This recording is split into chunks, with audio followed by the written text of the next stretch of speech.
Good evening, everybody. Welcome to the November 23rd, 2020 Troy City Council meeting. I will call the meeting to order and ask for the roll call, Ms. Dixon. Mayor Baker? Here. Councilmember Abraham? Here. Mayor Pro Tem Brooks? Here. Councilmember Chamberlain Krenga? Here. Councilmember Erickson Galt? Here. Councilmember Hamilton? Here. Councilmember Hoderick? Here. Okay, all present this evening. First on the agenda, certificates of recognition and special presentations. We have two of them this evening. In between the first and the second, we'll have a rule waiver to allow for the second one. But I will start first with C1, a proclamation for Small Business Saturday to Saturday, November 28th through December 5th, 2020. And I will happily read this into the record. So this is a proclamation for Small Business Saturday to Saturday, November 28th to December 5th, 2020. Whereas the City of Troy celebrates our local small businesses and the contributions they make to our local economy and community. According to the United States Small Business Administration, there are currently 30.7 million small businesses in the United States, representing more than 99.7% of all firms with paid employees in the United States, responsible for 64.9% of net new jobs created from 2000 to 2018. And whereas small businesses employ over 47.3% of the employees in the private sector in the United States, and 62% of U.S. small businesses reported that they need to see consumer spending return to pre-COVID levels by the end of 2020 in order to stay in business. 65% of U.S. small business owners said it would be most helpful to their business to have their regulars return and start making purchases again, and 3/4 of the U.S. consumers are currently looking for ways to shop small and support their community. And whereas 96% of consumers who shopped on Small Business Saturday agree that shopping at small, independently owned businesses supports their commitment to making purchases that have a positive social, economic, and environmental impact, and 97% of consumers who shopped on Small Business Saturday agree that small businesses are essential to their community by supplying jobs and generating tax revenue. And whereas the City of Troy and the Troy Chamber of Commerce support our local businesses that create jobs, boost our local economy, preserve our neighborhoods, and are critical to the overall health of the United States.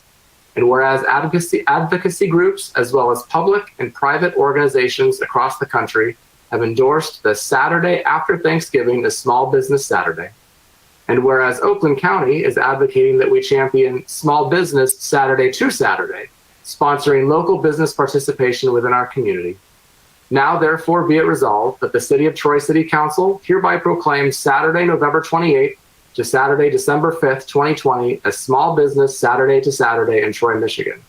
And be it further resolved that the City of Troy and the Troy Chamber of Commerce urge the residents of our community and communities across the country to support small businesses and merchants on Small Business Saturday to Saturday and throughout the year. This is presented this 23rd day of November 2020. And I'll add, of course, if you're going shopping in person, please be safe and follow all CDC guidelines. Next up on the agenda, we have a vote on a resolution to waive the rules of procedure for City Council Rule Number 8, Proclamations and Congratulatory Certificates. And I'll read, resolved that the Troy City Council hereby waives the rules of procedure for the City Council Rule Number 8, Proclamations and Congratulatory Certificates to approve and present a service commendation for Troy Library Director Kathy Russ on November 23rd, 2020. Support. Moved by the chair, supported by Councilmember Abraham, that we approve the resolution to waive the rules of procedure as just read into the record. Any discussion? All right, the vote, Ms. Dixon? Mayor Baker? Yes. Councilmember Abraham? Yes. Mayor Pro Tem Brooks? Yes. Councilmember Chamberlain Krenga? Yes. Councilmember Erickson Galt? Yes. Councilmember Hamilton? Yes. Councilmember Hoderick? Yes. All right, motion carries. So next on the agenda is C2, which is a service commendation for Troy Library Director Kathy Russ. And I see that Kathy has joined us here in our council chambers. And I would love to read this service commendation for Troy Library Director Kathy Russ, even though I really don't want to because it means she's actually leaving. So I'm struggling with that one a little bit, but let me read this first and then we'll talk for a sec. But anyway, service commendation for Troy Library Director Kathy Russ. Whereas Kathy Russ began her career with the City of Troy on June 4th, 2007 as the Troy Library Director, she actually started working at the Troy Library as a part-time library assistant in circulation from December 1991 to October 1993, became a full-time library aide in circulation from October 1993 to May 1995, and a substitute librarian after she received her library degree from 2003 to 2006. And whereas Kathy holds a Master's of Library and Information Science from Wayne State University and a Bachelor of Arts Honors Communications from Loyola University Chicago, she currently serves on the board of the Michigan Library Association and is a member of the Public Library Association and the American Library Association. She served as an adjunct professor at Wayne State University from September 2010 to June 2014, teaching library administration and management. And whereas a true library professional, Kathy has over 20 years of experience in management and supervision. She has managed multi-million-dollar budgets and supervised paid and volunteer staff. Her experience ranges from working with community and governmental groups, writing grants, teaching college courses, and giving numerous presentations at national and state conferences. And whereas the Michigan Library Association chose Kathy as the 2019 MLA Librarian of the Year, this honor was bestowed on Kathy as a well-respected leader in the library community. Recommendation letters consistently stated that she is a leader who inspires, embodies grace under pressure, and empowers others to reach their full potential. And whereas Kathy's heart for mentoring and educating the next generation of librarians is outstanding, her enthusiasm for providing great service to the culturally diverse community of Troy is unending. With her vast knowledge of library administration, budgeting, customer service, and collection development, Kathy is sought out by librarians and apparently libraries across the state for advice and mentorship.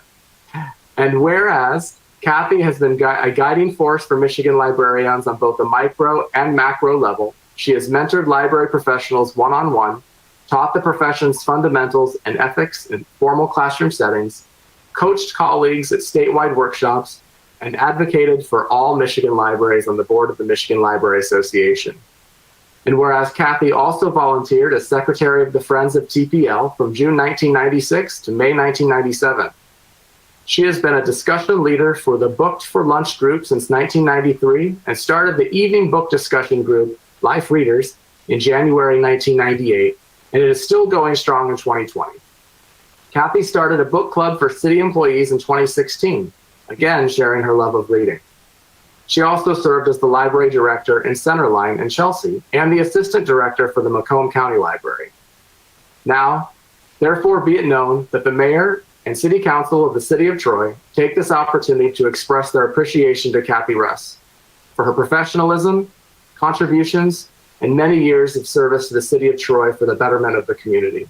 And be it further known that the mayor and city council, city management, and the citizens of the city of Troy extend wishes of prosperity, good health, and happiness to Kathy as she continues her new career as the library director for the West Bloomfield Township Public Library.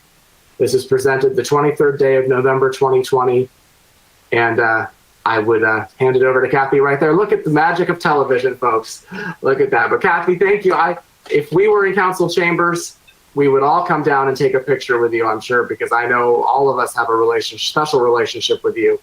I just, in the 5 years that I've been part of Troy City Council here, you've been nothing but the best library director in the state, obviously winning that award, but you've always been helpful to me. And I know what you've done for the citizens of Troy. My kids have used the library. You've helped them personally. You've been with them. You're just a wonderful library director. And it's a really tough thing for me to swallow as the mayor of this city to see that you're leaving. But maybe you'll come back. That's all I can hope for. So Kathy, others probably would like to say something, but did you want to go ahead and say something first? I'm sure you've probably, might be tough, but please go ahead. So just bear with me for a minute because I'm going to miss you all. And I never thought I would say that to a city council. But that beautiful proclamation,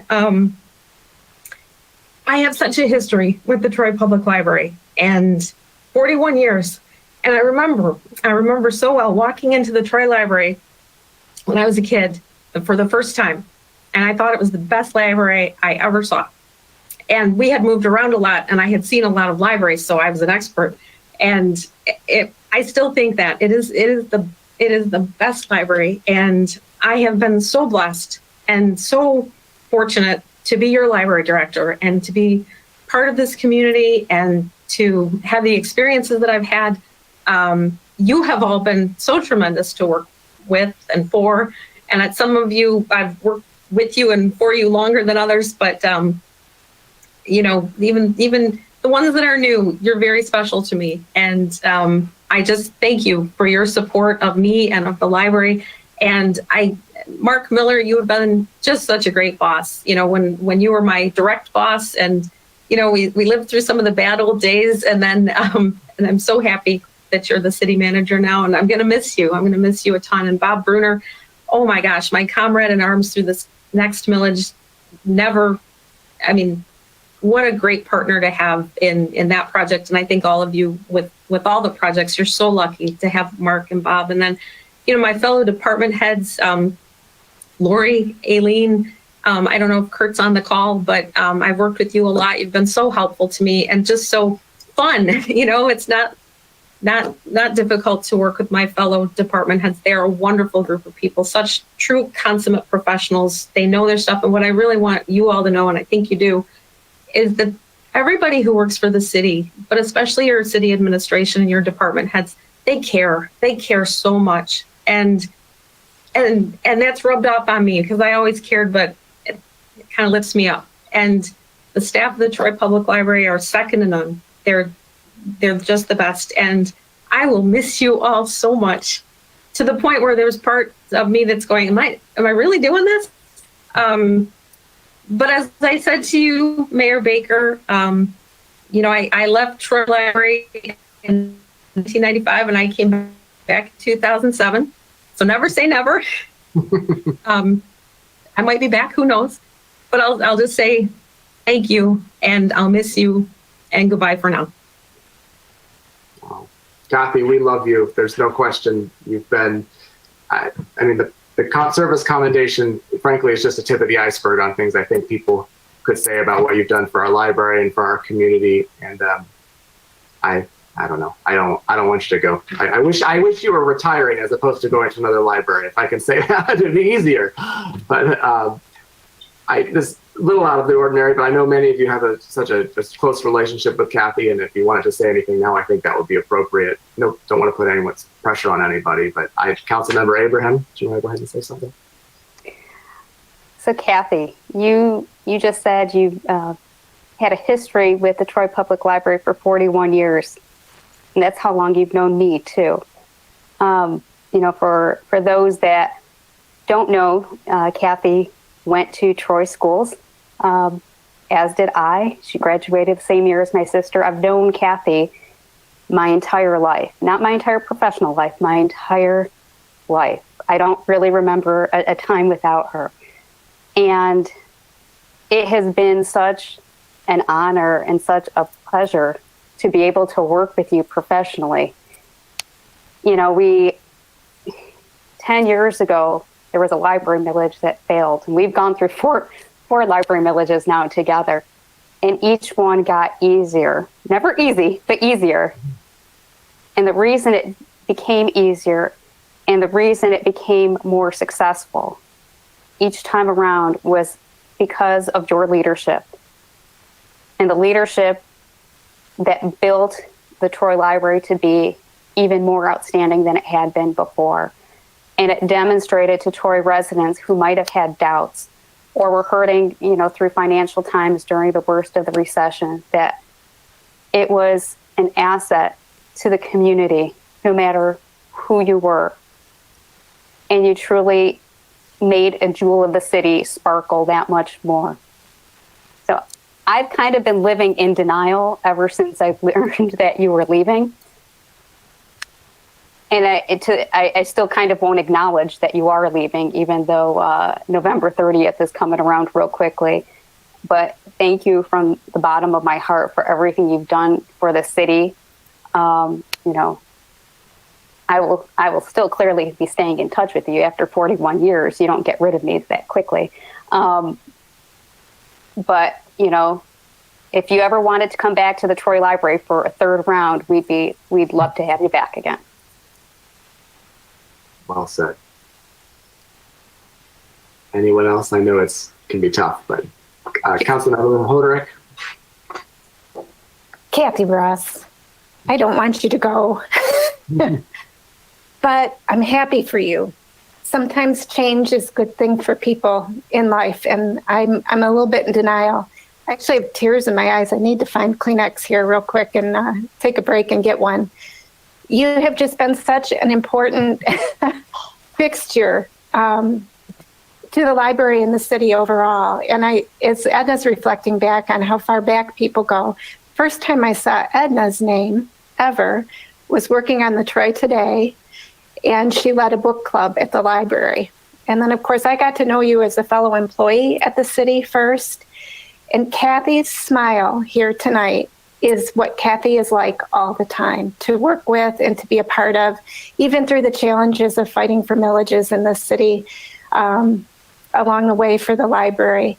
And we have been so blessed to have your spirit and your passion for libraries in this community. And that is a legacy that will stay here and will be a part of it always.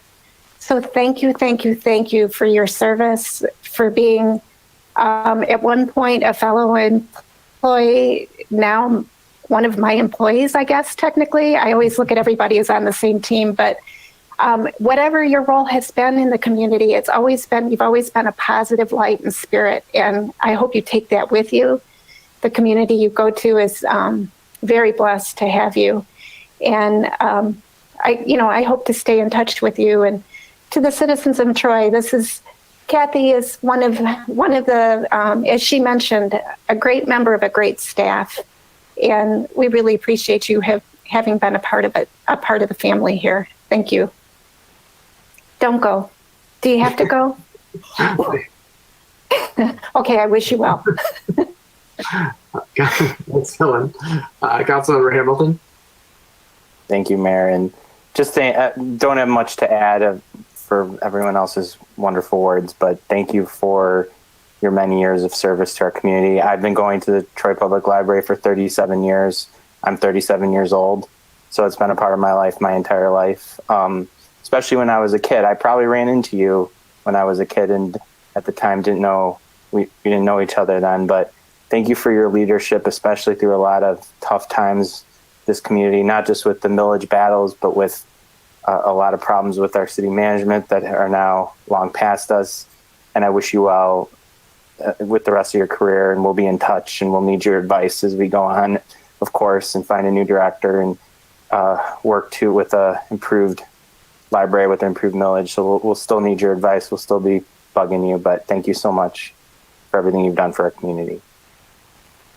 Well said, David. Mayor Pro Tem Brooks.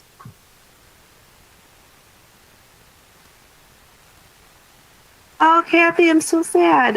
When I first read the news, I was just so upset. I don't have the decade history with you, obviously the 40-year history with you that Councilmember Abraham stated, but even 4 days with you, if somebody knew you 4 days, they would know how amazing of a person you are. And I thank you so much for the service that you have given our community and just the amazing job that you have done. And I'm really sad that you're leaving. And I just thank you so much. You will really be missed by all of us. Absolutely.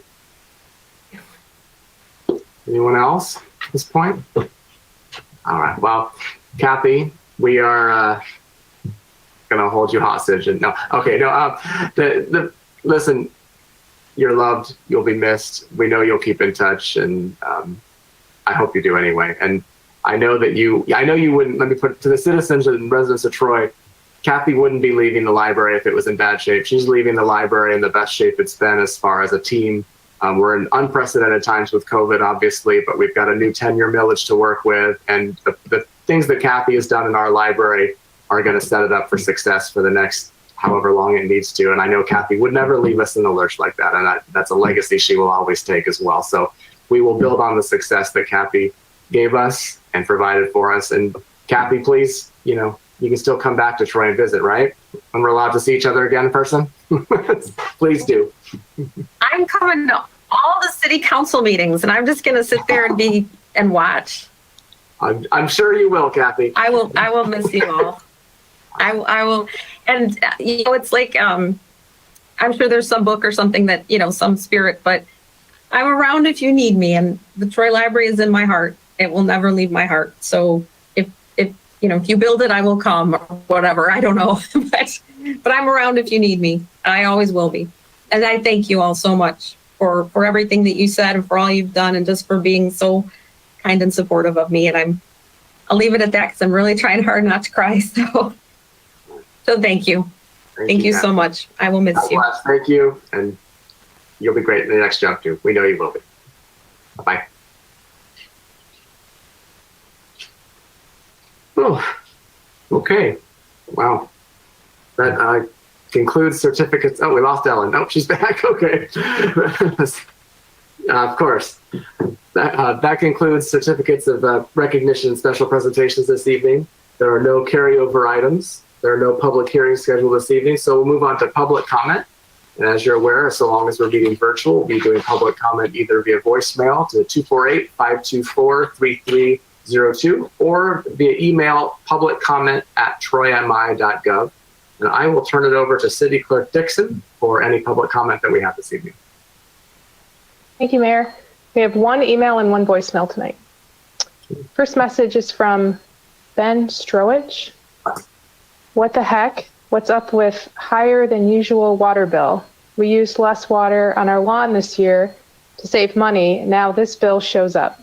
Not only our home, but reading so many comments on the next door neighborhood emails about higher than usual water bills. I want answers, and they better be good ones. And the next message is just a voicemail.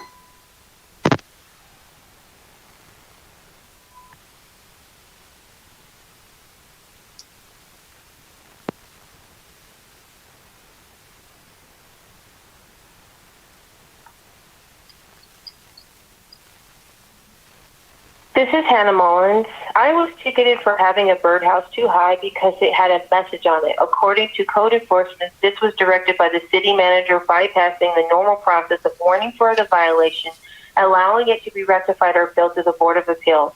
Had it not had a message on it, it would not be considered a sign. The sign ordinance defines a sign as anything which may contain printed or written matter of words, symbols, or pictures, or any combination thereof, attached to or affixed to the ground or any structure. So by proxy, regulating speech and content. There are many birdhouses in the neighborhood with content. Are they too being ticketed by direction of the city manager? Is the ordinance being equally enforced throughout Troy? The temporary sign ordinance, which is an exception in the sign ordinance, also places stipulations on how long you can display a message, with an additional exception for signs that are located on the property that is for sale or lease, violating the Equal Protection Clause and the First Amendment.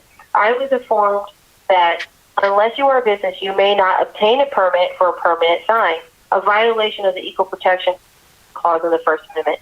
The flag section that falls under this ordinance states no permits are required for flags that are adopted by any government. So where does that leave a Black Lives Matter flag, LGBTQ plus flag, a holiday flag, or any other type of flag? Do they require permits? If so, is that not a violation of the Equal Protection Clause and the free speech?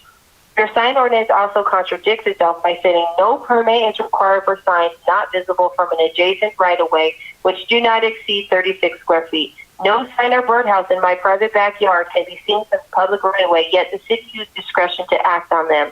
In the Supreme Court case, the Police Department of Chicago versus Mosley, Justice Marshall wrote, but above all else, the First Amendment means that government has no power to restrict expression because of its message, its ideas, its subject matter, or its content. In this recent U.S. Supreme Court case, Reed versus the Town of Gilbert, Justice Thomas wrote, a law that is content based on its face is subject to strict scrutiny regardless of the government's benign motive, content-neutral justification, or lack of animus toward the ideas contained in the speech. The distinctions between signs depended entirely on the communicative content of the sign. Regulation targeted at subject matter is content-based, even does not discriminate among viewpoints with the subject matter. In that case, the Supreme Court ruled unanimously and agreed content-based distinctions, such as the ones in the town of Gilbert's code, must survive strict scrutiny to stand. By creating distinctions and exceptions, is your code not content-based? In a city with well-documented past corruption, budget issues, and racial issues, what is the compelling interest the city has in ticketing the birdhouse in my private backyard? That's all the public comment. Okay. That concludes those who participated in public comment this evening. We had one email submitted to public comment at troymi.gov and one voicemail submitted to 248-524-3302. Now's an opportunity for city administration or city council to address those who spoke at public comment. Would anybody like to speak? I will just, as for the first email we had, I actually have heard that from a couple people about their water bills being higher than expected, substantially higher. And I don't know if that's a complaint that city administration's been receiving or DPW or anybody, but if there's a way to look into that and let us know, City Manager Miller. Thank you, Mayor. Actually, Public Works Director Kurt Bobenseep is on the call, and he actually is prepared to address this issue. Oh, very good. Good evening, Kurt. How are you? Good evening. Thank you, Mayor and City Council.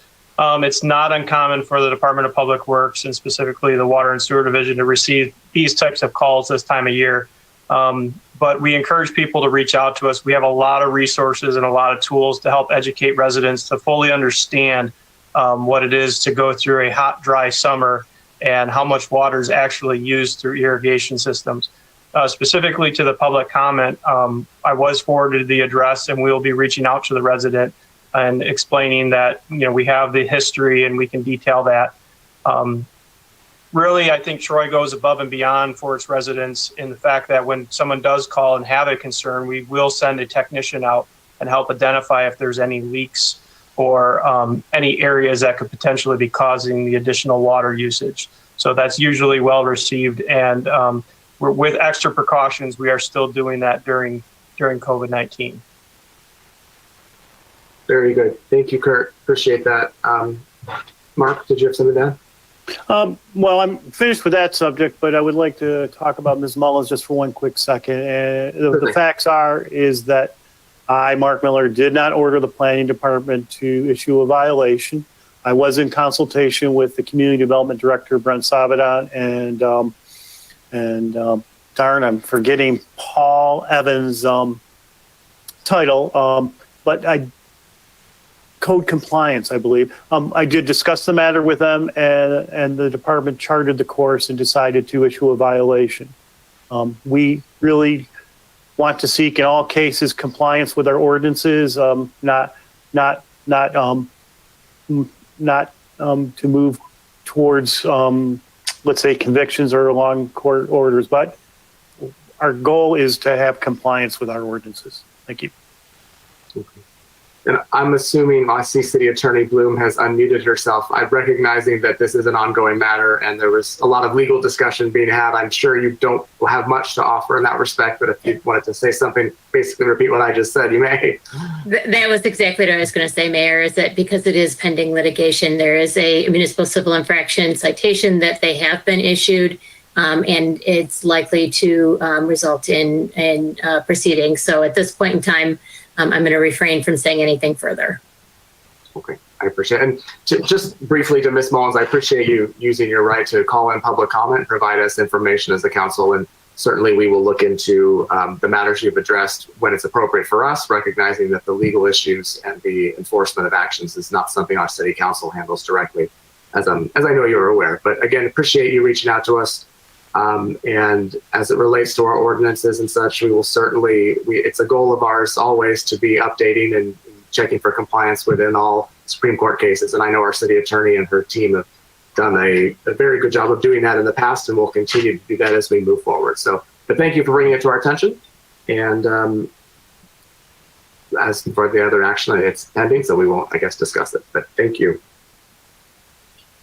That concludes City Council, City Administration response or reply to public comment. There are no postponed items this evening, so we move on to regular business. There are no mayoral appointments this evening. We do have a city council appointment, so I will hand it over to Mayor Pro Tem Brooks.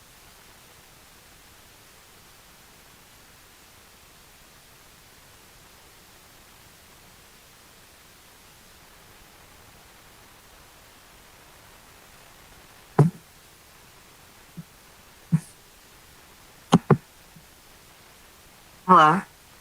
Can you hear it? We're here. Oh yeah, sorry, my computer glitched.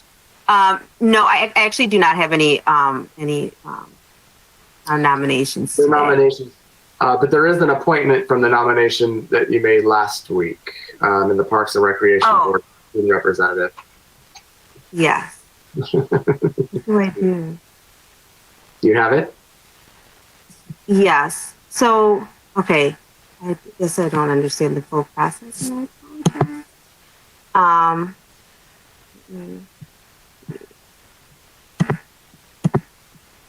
Let me pull it off. I apologize.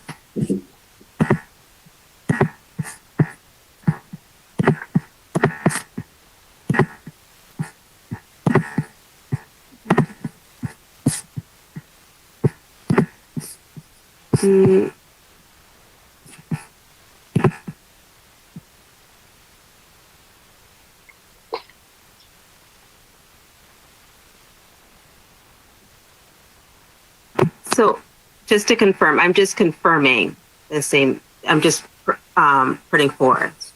Yeah, it's the resolution. Is that correct? Yeah, it's okay. To a point. Okay. Sorry, I just had to confirm. And I just have to pull up her name again. I apologize. No problem.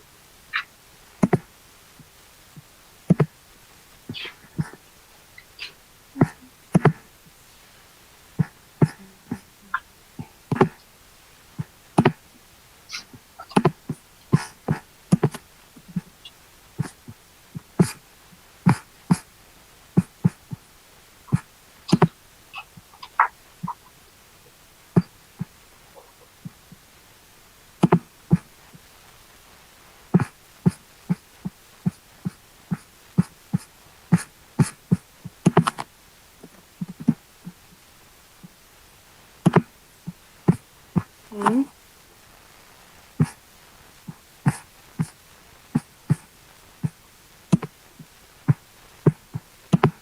Was for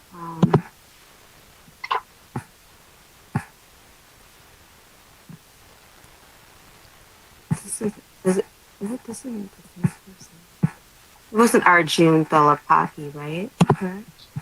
No, it's Akshita Sahu. Yes. I apologize. Can somebody help me? I'm not exactly sure what. Absolutely, Teresa. Resolve that Troy City Council hereby appoints the following nominated person to serve on the boards and committees that indicated. It'll be for the Parks and Recreation Board for the term expiring July 31st, 2021. Akshita Sahu as the student representative. Support. Moved by the chair, supported by Councilmember Abraham, that the City Council appoints to the Parks and Recreation Board Akshita Sahu as the student representative for the term expiring July 31st, 2021. Any discussion this evening? Take the vote, Ms. Dixon. Councilmember Abraham, Yes. Mayor Pro Tem Brooks, Yes. Councilmember Chamberlain Krenga, Yes. Councilmember Erickson Galt, Yes. Councilmember Hamilton, Yes. Councilmember Hoderick, Yes. Mayor Baker. Yes, motion carries. And we thank Akshita.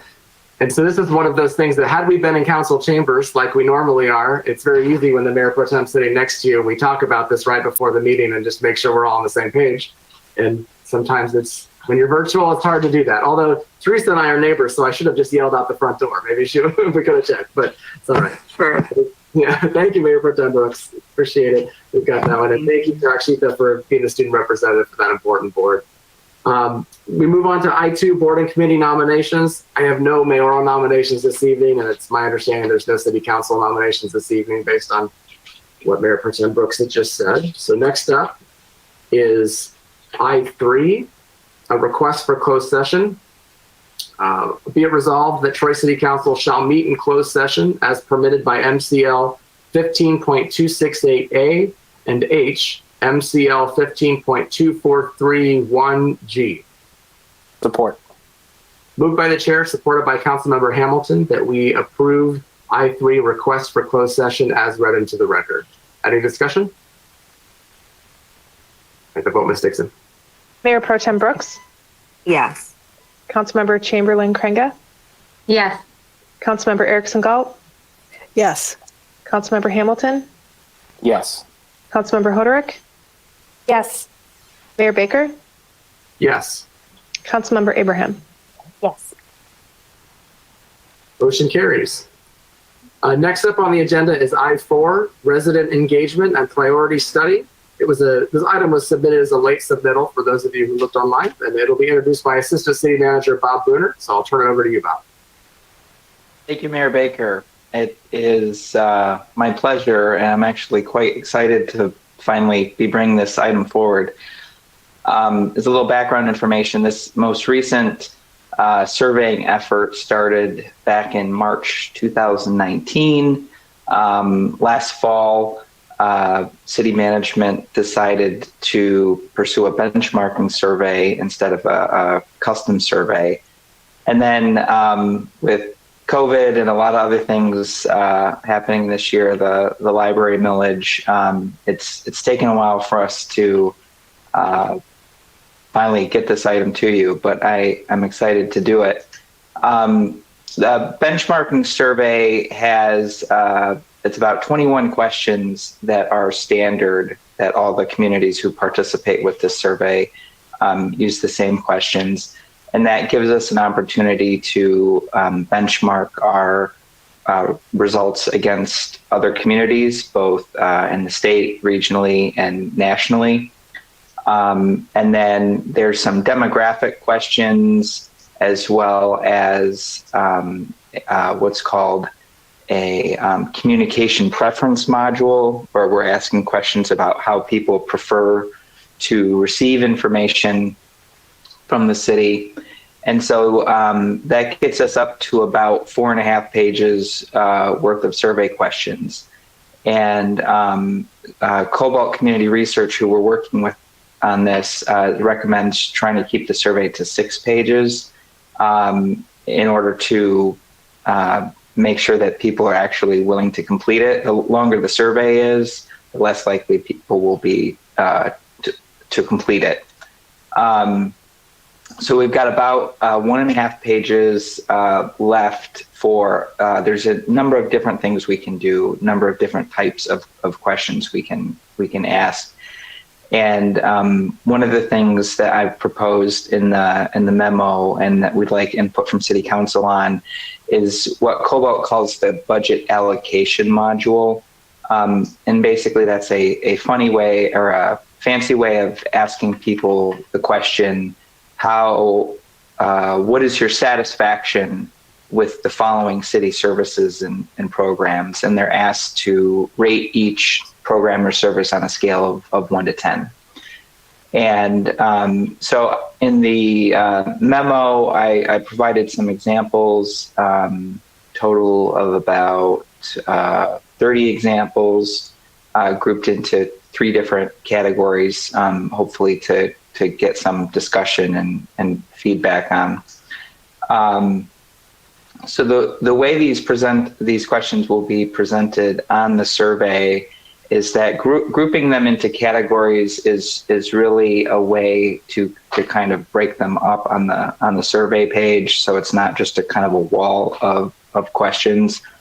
So selecting the categories themselves is kind of less important than actually identifying what services you want to ask about specifically.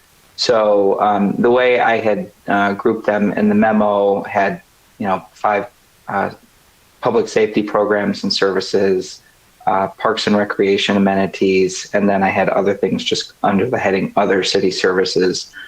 And that's really just kind of get the ball rolling so that council can decide what do you want to ask questions about on this, or what will hopefully be our first of many surveys.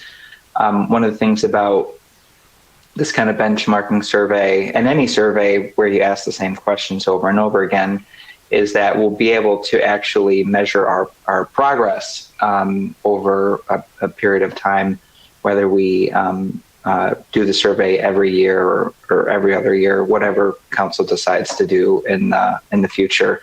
But this will be the opportunity to kind of set the baseline and ask about, probably some of the bigger city programs and services that you want to measure over time, as opposed to kind of one-off projects or programs or services. So that's the kind of biggest chunk, or one of the big chunks that City Council can consider and provide input on.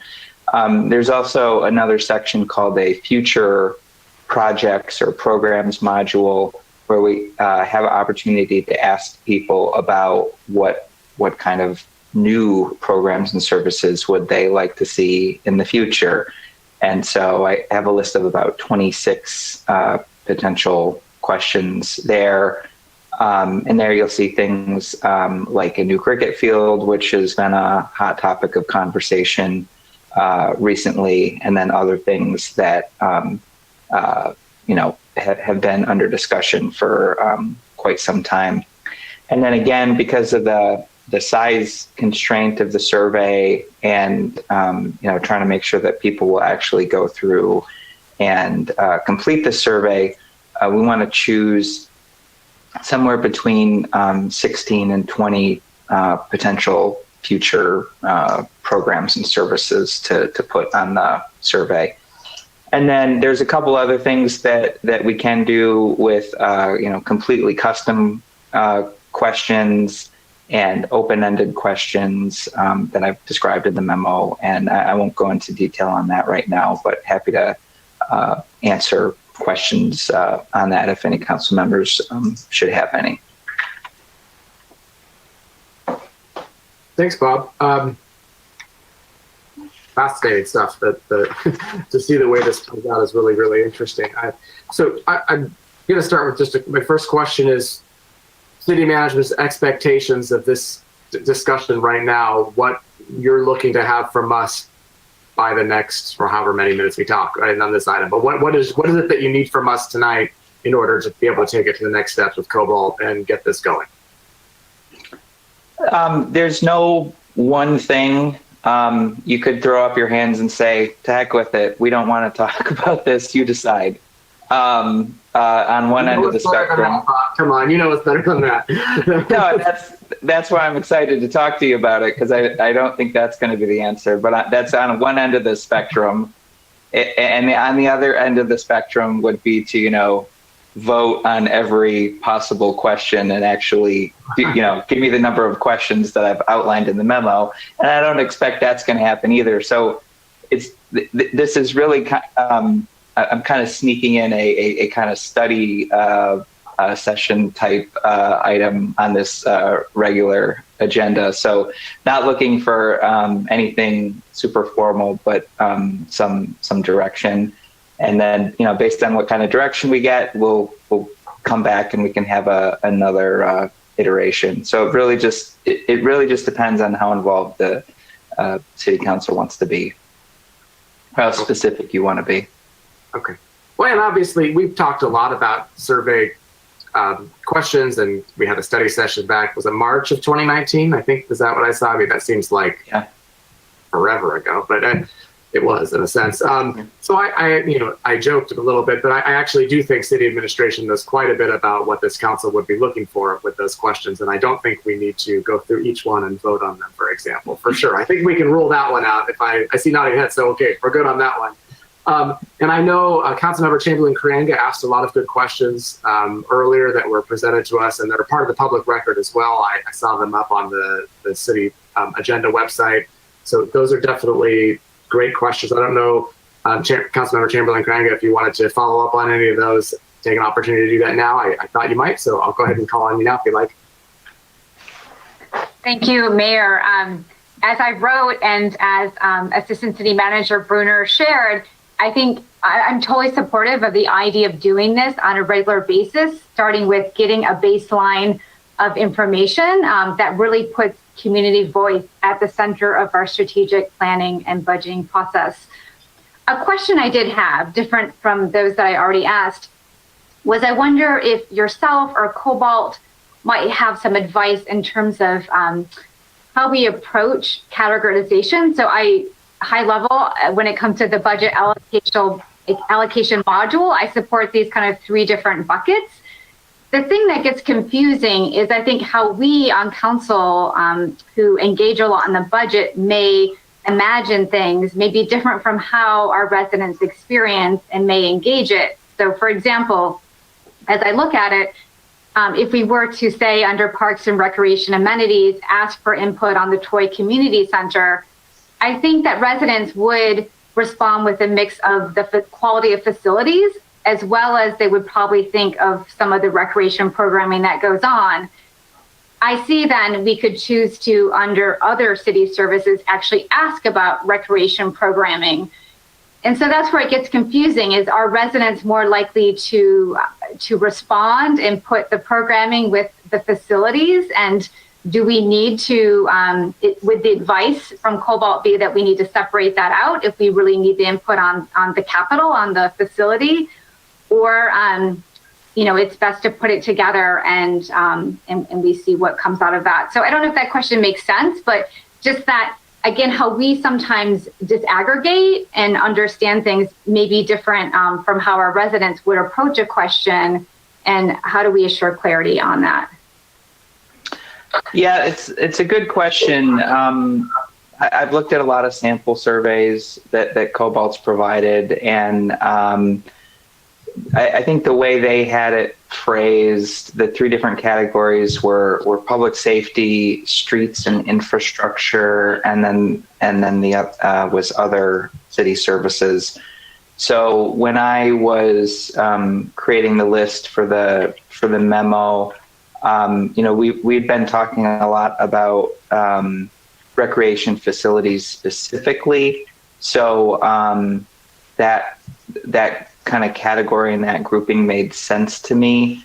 But we could it could, you could mix like recreation facilities or, with other types of facilities. I don't think there's a right or wrong answer there, just as long as there's some kind of underlying philosophy with, what kind of questions we're asking.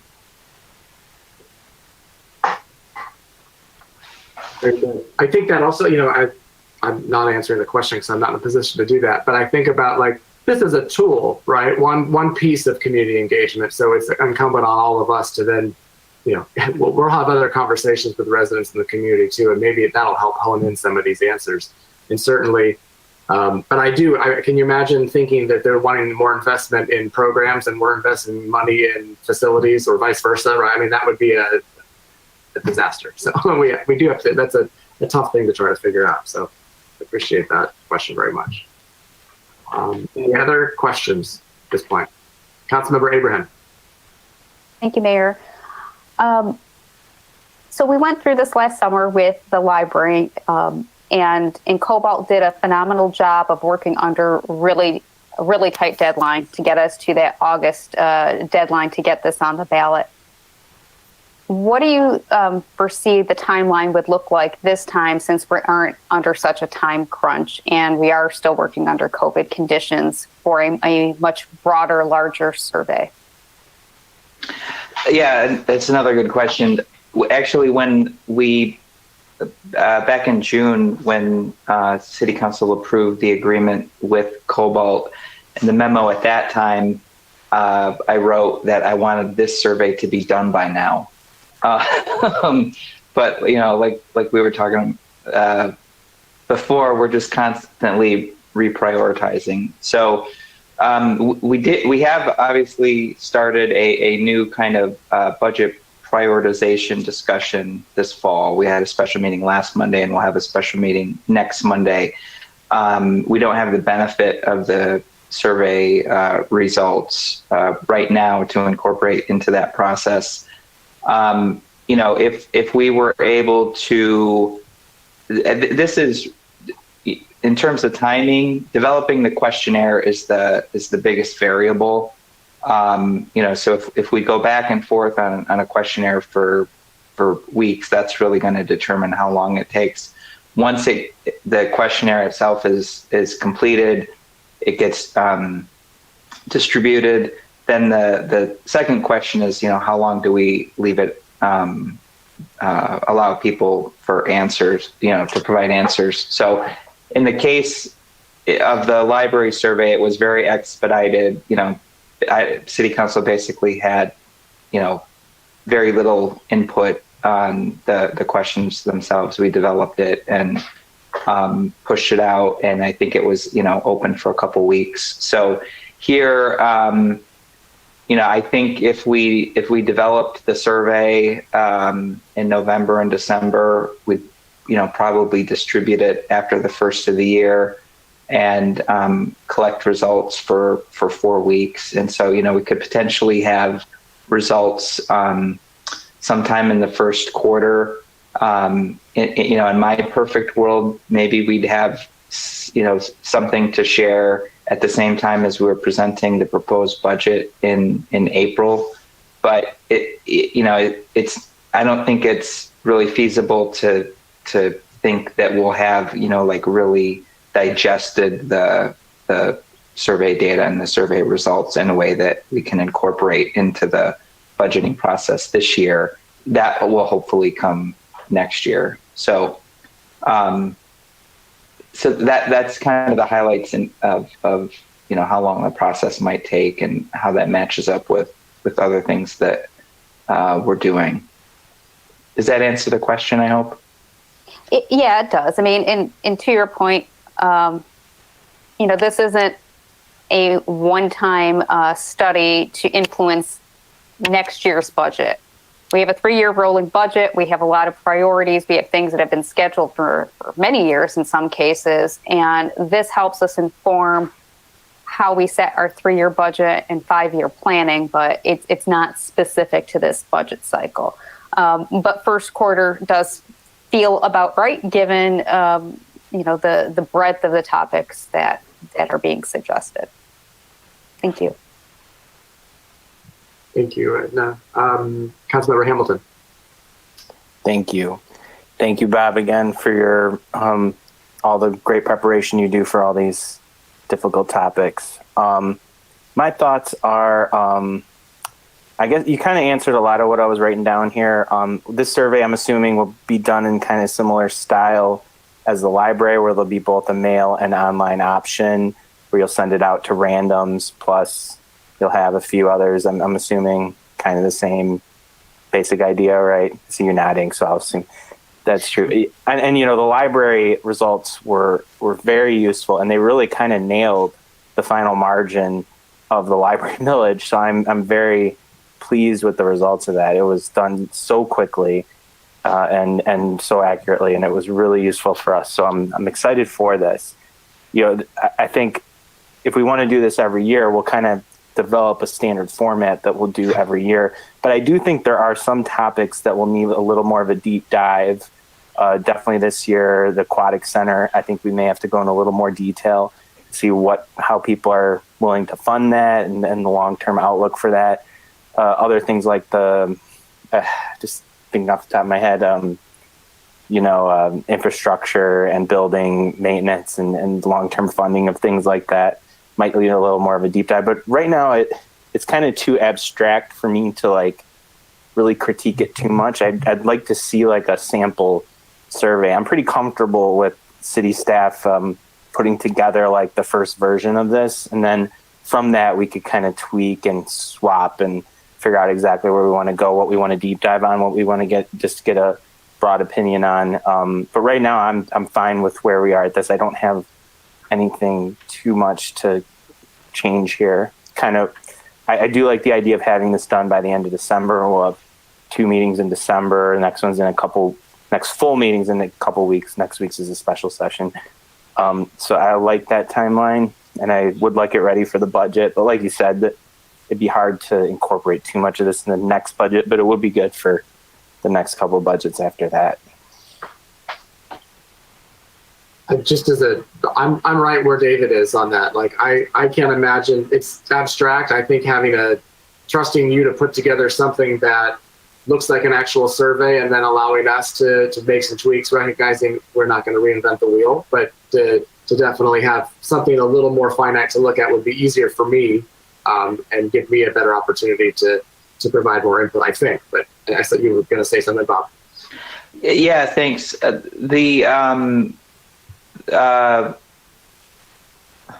me refer back to the memo. So, like I said, in the budget allocation module, where we're looking for a number of city programs and services, I can bring back a list that's kind of narrowed down and organized, and put that in a format that makes it more concrete.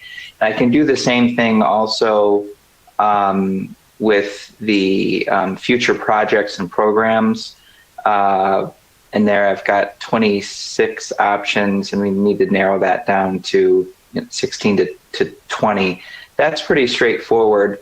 What would be most helpful for me at this point is for City Council to discuss, whether or not there's some specific custom questions that you want to ask at this point, and specific open-ended questions or specific open-ended questions. And before you answer the question, I'll give you my thoughts on that. And that is that this being the first kind of citywide survey, I think we're better off focusing the space that we have available on getting the baseline questions on the budget allocation module and on the future projects and programs module. And then based on those results, if we find there's, whatever the results tell us, then in my opinion, that would be a good, in a future survey, to ask a custom question or open-ended questions about, one of the specific things, the specific results that we got this time that we wanted to learn more about. And at some point down the road there, we may even do another, specific survey like we did for the library. We may do a Parks and Rec survey or something like that. So instead of trying to do too many things with this survey, my thought is to kind of stick with the basics and not do any or try to do too much in terms of custom questions or open-ended questions.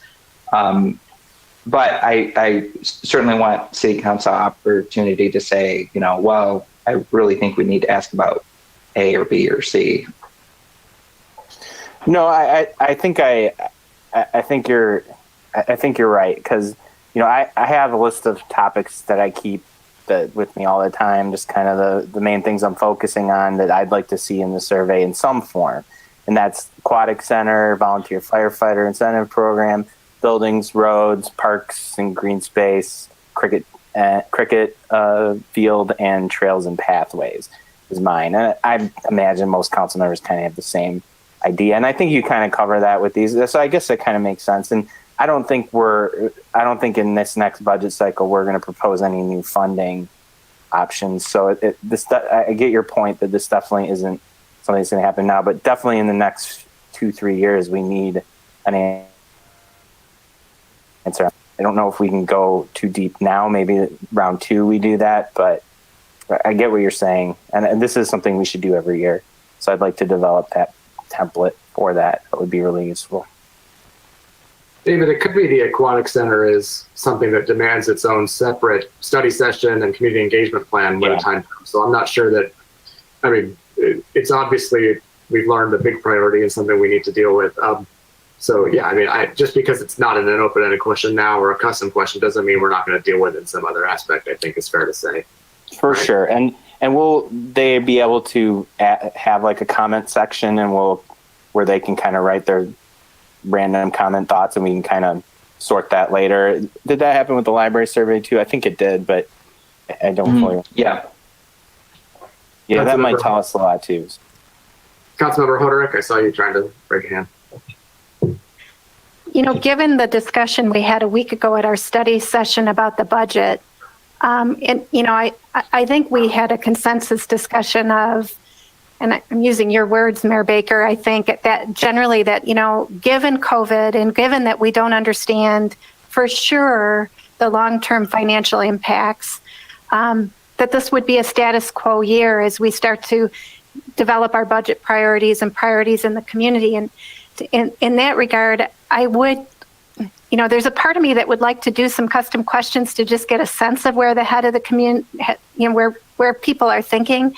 But by asking it, we could send a signal that we are prepared to go forward with something that we're not even prepared to go forward with. And in fact, we're being very conservative, according to the discussion we had last time about just seeing how things go and somewhat having a status quo year.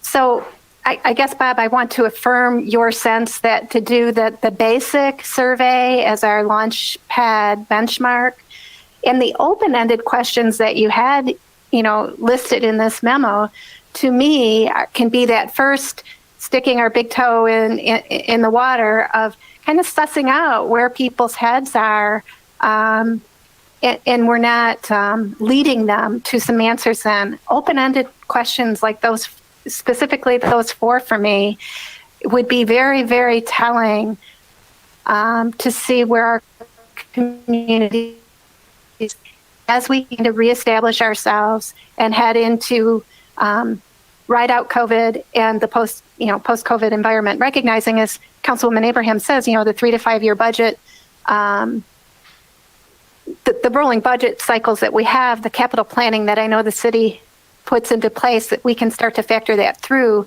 those processes that are so important to our fiscal management. So I say, you know, skip the custom question module this time, open-ended questions, so we kind of get a sense of where the hearts and minds of the city, the spirit of the city is, would be very fascinating to me. And then I kind of trust you, as you said, you know, you could come back at us on those other modules that you were laying out there. Maybe, you know, if we dashed an email to you with an insight or a thought, even in the next couple days, I don't know if that's okay, but I trust you to come back with a draft that then I think will spark us if we're missing something specific or help us help you. You know what I mean? But my sense is skip the custom question module for this year. Should we hands? Let's go with Bob first, and then I'll go with Ann and Rebecca. Yeah, it's come up a little bit here tonight. So I just want to touch on the timing of potential new millages and that sort of thing. 2021 is an off year election, so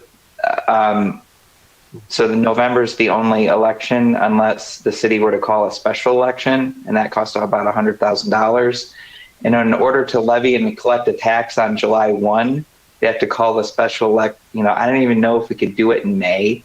So, from a timing standpoint, it seems to me, very premature to ask questions about millages and that sort of thing, because even if we had already had a strong consensus that this is something that we wanted to do, the clock's already ticking, and it's a practical impossibility. But we know there's a lot of work that has to be done in terms of public engagement before we even broach those subjects. So I guess that's just kind of a long way to explain that, if you have any misgivings about not asking that question right now, don't worry, because it's there's really not going to be another opportunity to ask the voters a question like we did this November until next November at the soonest. Thanks, Bob. Councilmember Erickson Gall. Thank you, Mayor. I think one of the things I tend to agree that custom questions are probably not a good thing at this time. We should stick with more basic questions, open-ended questions. And I also think, as the old saying goes, less is more.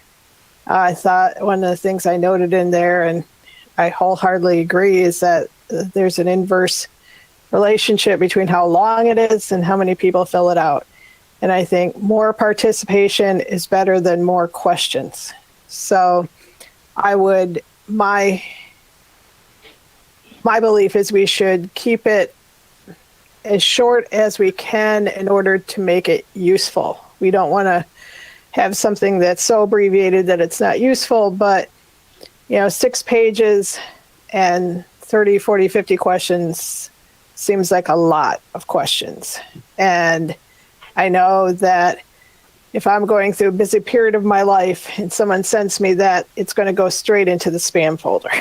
So I want to make sure that we try to encourage people to fill it out. And I think keeping it as short as practicable would actually help on that. And the other thing I wanted to say, it doesn't, and I apologize if it's in here and I missed it, what exactly are benchmarking questions? Because it doesn't really describe. Oh. It says there's 3.5 pages of them, and I kind of want to know what those are. Yeah, let me get back to what I didn't include the questions, but what I did include attached to the memo is what the results and what the benchmarks look like. Yeah, so those are the benchmark programs and services that we're basically, the way the question is phrased is how do you feel about this program 10? And so it just goes through several pages asking about those items. Okay, great. Thank you. I see it now. Anything else, Councilmember Erickson-Gold? No, that's it. Thank you. Councilmember Chamberlain-Kranga. Just quickly, wanted to reiterate what other council members had shared about just skipping the custom question module, in the sense that we don't want to give the impression to residents that we're interested in something that we are not at this point in time. But in terms of open-ended questions, as a qualitative social scientist, I feel very strongly that I would like to create space for very general open-ended questions, such as the 4 that were listed there. I think, firstly, just it allows a more qualitative element to be able to backtrack or compare that with more quantitative information data we will receive, as well as I think that's how many residents feel heard, is by having space to just share whatever they want to share. And I want to make sure, first and foremost, that this is a survey where residents can feel heard. So I do feel strongly that we include open-ended questions. Yep, too. Sounds like a great idea. I absolutely agree with that 100%. Any other comments or questions at this point? Mayor Pro Tem Brooks? Yeah, thank you, Mayor. Yes, I would just like to echo the sentiments of all the other council members as well. I believe it's important to try to, keep it brief because, especially with open-ended questions, somebody can feasibly spend a great deal of time on one question, but also you want to get as much information as we can to make it purposeful and make it meaningful. So definitely, keep it open-ended, but try to keep it as brief as possible because it can get lengthy for some people. Some people could write a whole page on what they like about Troy. So, but I think that everybody's comments I agree with. Thank you. Yeah, I agree with all the comments made pretty much. I think, Bob, I want to thank you. I'm assuming it's you because you've been leading this, but to switch from the survey ideas we had before with Epic and to move towards this benchmarking with Cobalt, I think that is, I'm really excited to see these results, both the quantitative and the qualitative, frankly. I mean, I think they really are, I mean, it's a benchmark, right? But it is going to give us that benchmark to kind of see where we can go, as well as where we've been. And I think that's awesome. And just briefly on the custom questions, you know, in 2018, when we started talking about doing another survey, we were facing a very different city, different group of us up here, first of all, but you know, we had a much fresher Civic Center question on our minds. We had library questions coming up. You know, we weren't talking about the Aquatic Center as much. So, I mean, if you look at where we're at now, obviously the Civic Center discussion is a much different discussion based on what we've learned.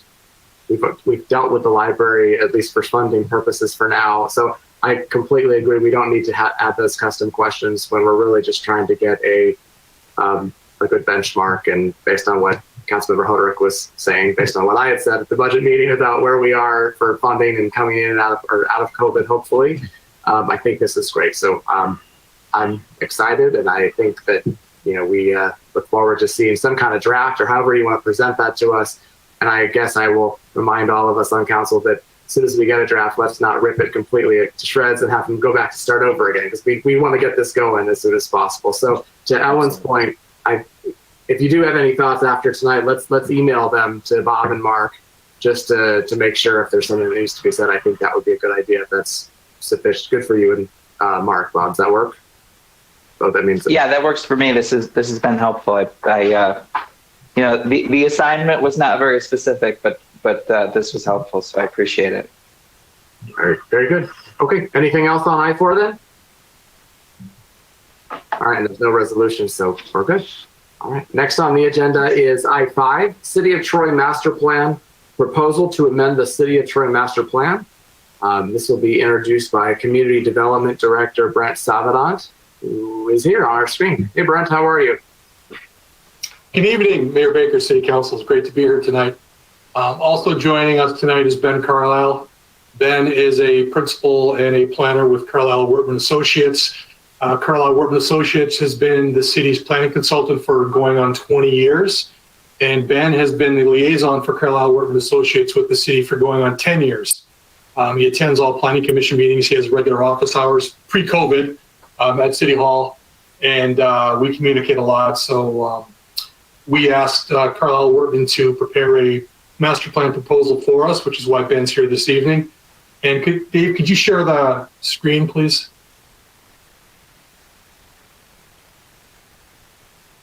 So the Michigan Planning Enabling Act requires that at least every 5 years, a municipality shall make a finding that the master plan is relevant or in need of amendment. And the Planning Commission has determined that it is in need of amendment. And we'll get into the details in a second.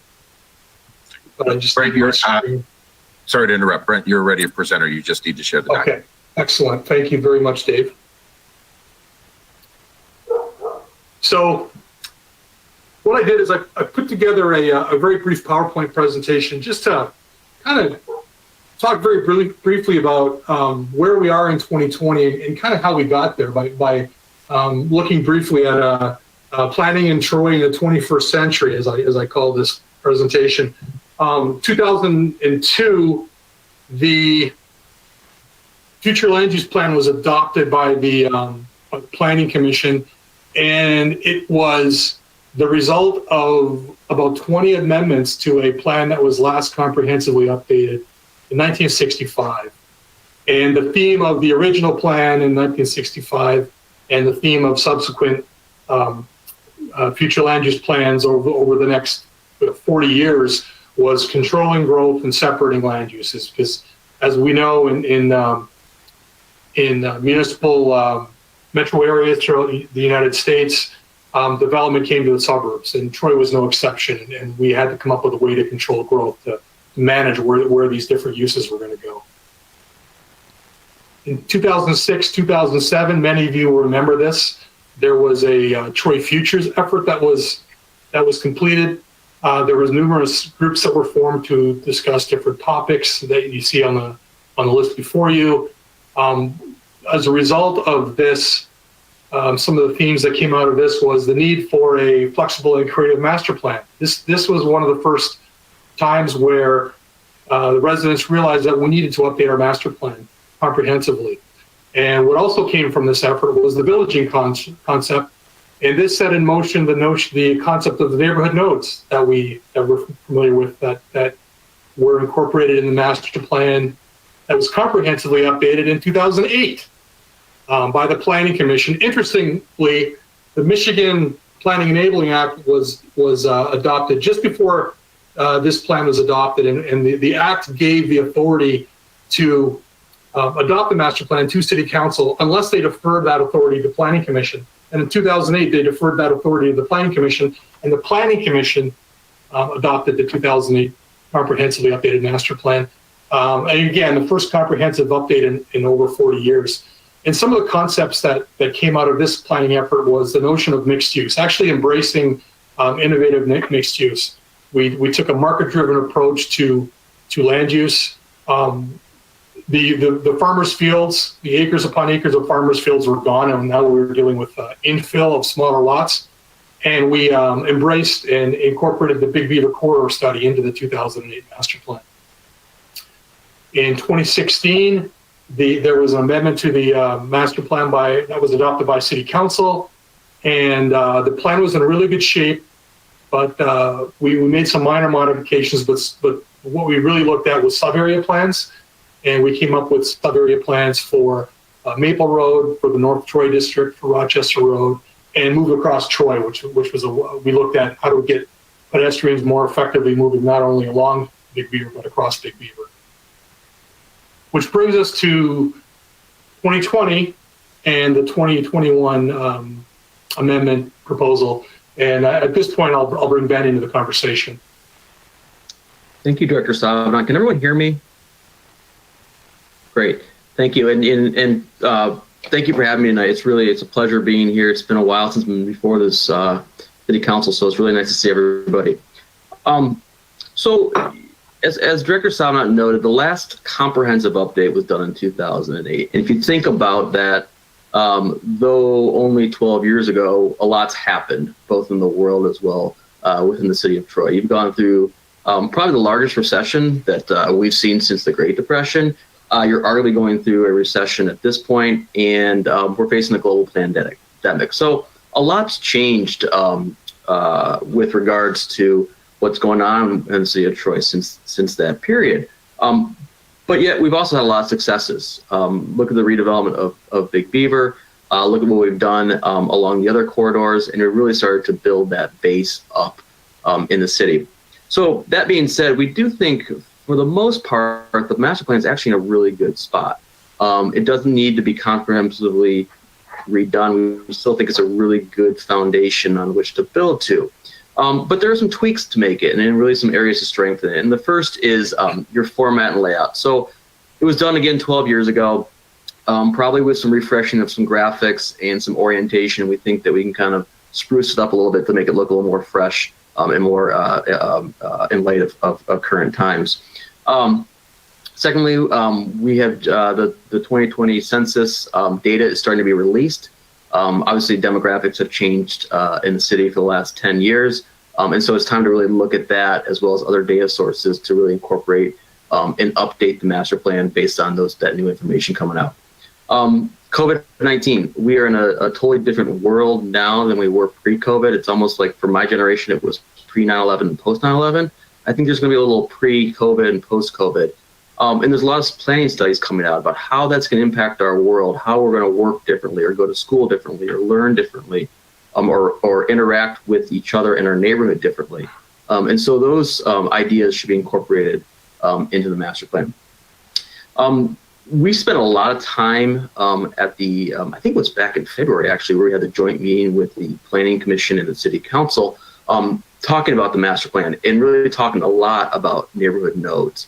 And it was our understanding and the consensus was of the group is we really need to take a hard look at these nodes and are they fulfilling what we had intended for them to fulfill in 2008 and what do we want them to fulfill moving forward. Obviously, Director Savanant and I deal with these node issues a lot. It's probably the most point of friction we've dealt with in the last, I would say, 5 years at least, from the Planning Commission level. And so we really think it's important to look at the node format holistically, but even more deep dive where we actually go node by node and work with the surrounding neighborhoods around these nodes to really refine them to really serve the purpose under which they're intended to serve. And that will make changes into land use. So based on those discussions of the nodes, we can then start making some larger land use changes and update the future land use plan accordingly. Again, at this point, I don't think, or we don't think there will be major revisions to the future land use plan, but there will be some tweaks, we think, based on the input, especially at the neighborhood node level. With regards to the introduction, there should be a strengthening with regards to how the master plan relates to zoning. And a lot of times people confuse those two together. And so there's really not a very good discussion of that in the existing master plan. We think that needs to be strengthened. Lastly is implementation. The plan really can be updated to incorporate how we're actually going to implement these ideas and getting down to the specifics of funding sources and priorities and who's going to do what. So we want to do a much more deeper dive into the implementation section of the master plan. And lastly is public input. It's been 12 years since, from a master planning standpoint, the city has done a real deep dive with regards to community input and public input. So we think now is a really good time to start implementing a robust public input strategy, and specifically focused at that neighborhood node level. Brent, do you want to move on? The next slide, Brent. I did. You did, right. Thank you. So I'm looking at my screen, which has the old one up. It's a really interesting time to do community engagement. Would ideally we like to start a master plan process during COVID? Probably not. But we are right now in the process of updating, I would think, about 6 master plans during the COVID period. So it hasn't stopped us from doing master plan updates. And it's changed the way we've done it. We've had to be a little more nimble with how we do it. But we are doing it for a number of communities. We put together kind of a mix of different approaches to how we would do engagement. All of these are can be done remotely or be done virtually. If things get better in the near future, we can certainly revamp this or change this to have more in person. But we would include a community survey. And I'm really actually interested in the prior discussion with regards to the resident survey. We've worked a lot with Cobalt in the past. I've joined up with them in a number of master planning processes. So I'll be real interested in the results of that study and how we can incorporate them into this master planning process. But in addition, we would actually do a master plan survey as part of this that would focus more on master plan issues. We do a number of focus groups, and these are very targeted to specific communities within the city of Troy as a whole, and really try to get more of a deep dive into specific issues that these groups are interested in. We would do a series of webinars, and we've done this for a lot of communities, where we talk about what is a master plan, what's a neighborhood node, how does the master plan relate to a zoning ordinance, and these are more education-based programs, but they do allow interaction at the end that people can ask questions with regards to where the topic may be. Our focus of the community input is going to be focused more on the targeted neighborhood node workshops. So we would actually have workshops for either potentially every node, or kind of grouping nodes by geographic area and potential issues for each of those nodes. And so we would have targeted ones that would discuss each node as we go through and get community input. And lastly, as required by state statute, we would have public hearings at the Planning Commission level prior to a recommendation to the City Council. So, Brent, I'm going to turn it back to you, and then we can answer any questions at the end here. Yeah, thanks a lot, Ben. And full disclosure, we Carlisle Wortman put together a proposal for us not too long after the joint meeting in February. And then COVID hit just around that time. So I sat on it because I wanted to see what was going to happen with COVID, because obviously it limits our ability to meet in person. And one of the things that we heard loud and clear from City Council, from the Planning Commission, from the City Manager was we needed a robust citizen engagement. So I think Carlisle Wortman has got experience getting community engagement, community input during a pandemic. I think they're as good as it gets in the business. But part of me wishes we would start this a little bit later than the timeline that was provided to us. And we asked Carlisle Wortman to give us a timeline that started in the spring and was fairly aggressive but still reasonable. So the timeline that they propose would be to begin it in February 2021 and adopt it by City Council in September of 2021 for a total cost outlined in a proposal not to exceed $58,000. So with that said, Mayor Baker, Ben and I can answer any questions that you or any other members of council have. Sure. Well, thank you, Brent and Ben, for this presentation, for all the work. And I'm going to thank you now again for the presentation work you did back in February at our joint meeting. Prior to COVID, that was what the city was talking about nonstop, and you really stepped up and gave it for all of us there that evening, and that it's soaked in. So we've got all that with us still, and we'll be able to bring it forward as we work on this process. But I was have to say, over the last several years, Ben and Brent, you've probably had more community engagement with our community and residents than any of us, as you've dealt with all of these projects that have come before planning and often again before council as well. So we know that you're I feel very comfortable knowing how much how adept you are at working with the public and hearing, and also what you've heard from them. And I know you'll take that with you into this process to make a better product for the city and the residents for sure. So any questions for Ben and Brent before we continue discussion? Councilmember Hamilton. My only comment well, first off, thank you again for this whole proposal. I think is fantastic and definitely what we need to move forward in our city. As the mayor said, pre-COVID, this was probably the topic we communicated with residents the most on and has the most impact on their backyards and everything. So this is a huge focus of, I think, all members of council right now to get this right so we can kind of relieve some of the friction we've seen some of this. And that's what I wanted to talk about is just, for me, the neighborhood nodes are definitely a point of friction, but another area of friction is a lot of the development that was on Rochester Road and Big Beaver. The Rochester Road focus of the master plan is from Big Beaver to Waddles. I don't think we have some comments there, but I still think that's worth looking into. And then Big Beaver, some of the more frictiony areas of Big Beaver, I think need to be included too. Those aren't necessarily in the node areas, but I think that's worth engagement with people that have experienced that. So I just want to include that too when we do have these engagement discussions, because that's part of it. That probably some of those developments on Big Beaver generated the biggest crowds we had at City Hall that I've seen in the last few years. So I definitely want to make sure we include those areas. I don't know how we quantify that, but there are some areas of Big Beaver that are much more commercial that don't bring as much controversy. But when they do, when they are adjacent to the residential areas, that does cause some. So I just want to make sure we include that in the engagement. But otherwise, the structure of this looks fantastic, and I think it's the right way to go. Hopefully, a lot of people are getting vaccinated in the spring, and we can have a robust public engagement. Maybe we can combine in person with online or something. We'll work it out, but I'm excited to do this.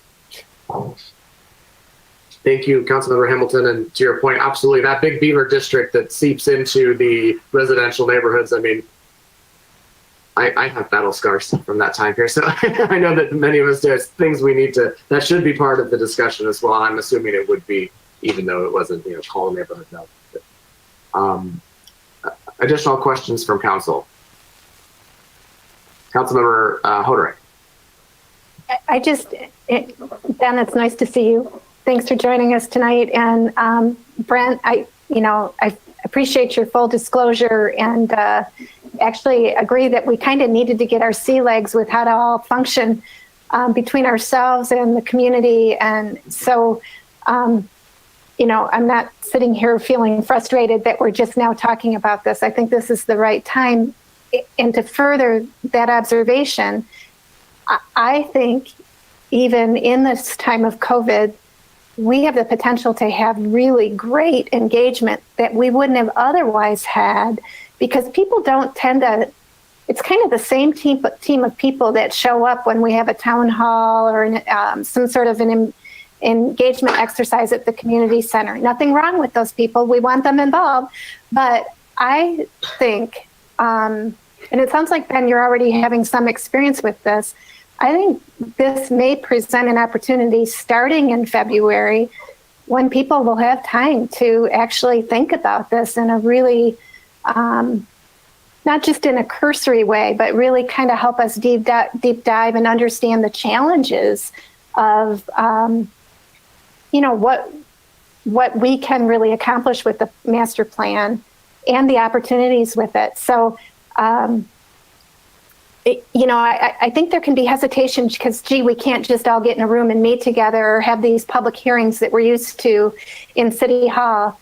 But I am seeing through my church, through the Chamber of Commerce, through different areas, people are acclimating, and people who haven't typically used technology are joining the conversation in ways that are more robust than I think we would have had 6 months ago. So I'm kind of excited about that, and I see it as an opportunity. Our residents often communicate with us in terms that aren't necessarily, master plan speak, right? When somebody says zoning, it may mean one thing legally, and it's another when we're probing our residents and understanding where they're coming from. And as I understand it, Ben, I kind of remember when you guys did the first, Brent and Mark and team, the first comprehensive plan, the engagement you had. And I remember there was engagement. And I remember you were factoring the input in from the futures effort. I guess my fundamental question to you is, do you see this as a blip to try to do this during COVID, or do you see the opportunity as well, and the potential for even richer engagement than we might otherwise have had?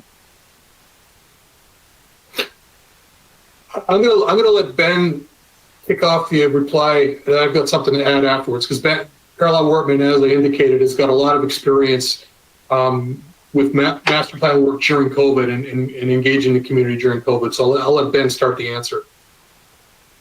Yes, thank you, Ms. Hoderick, for the question. It's a great question.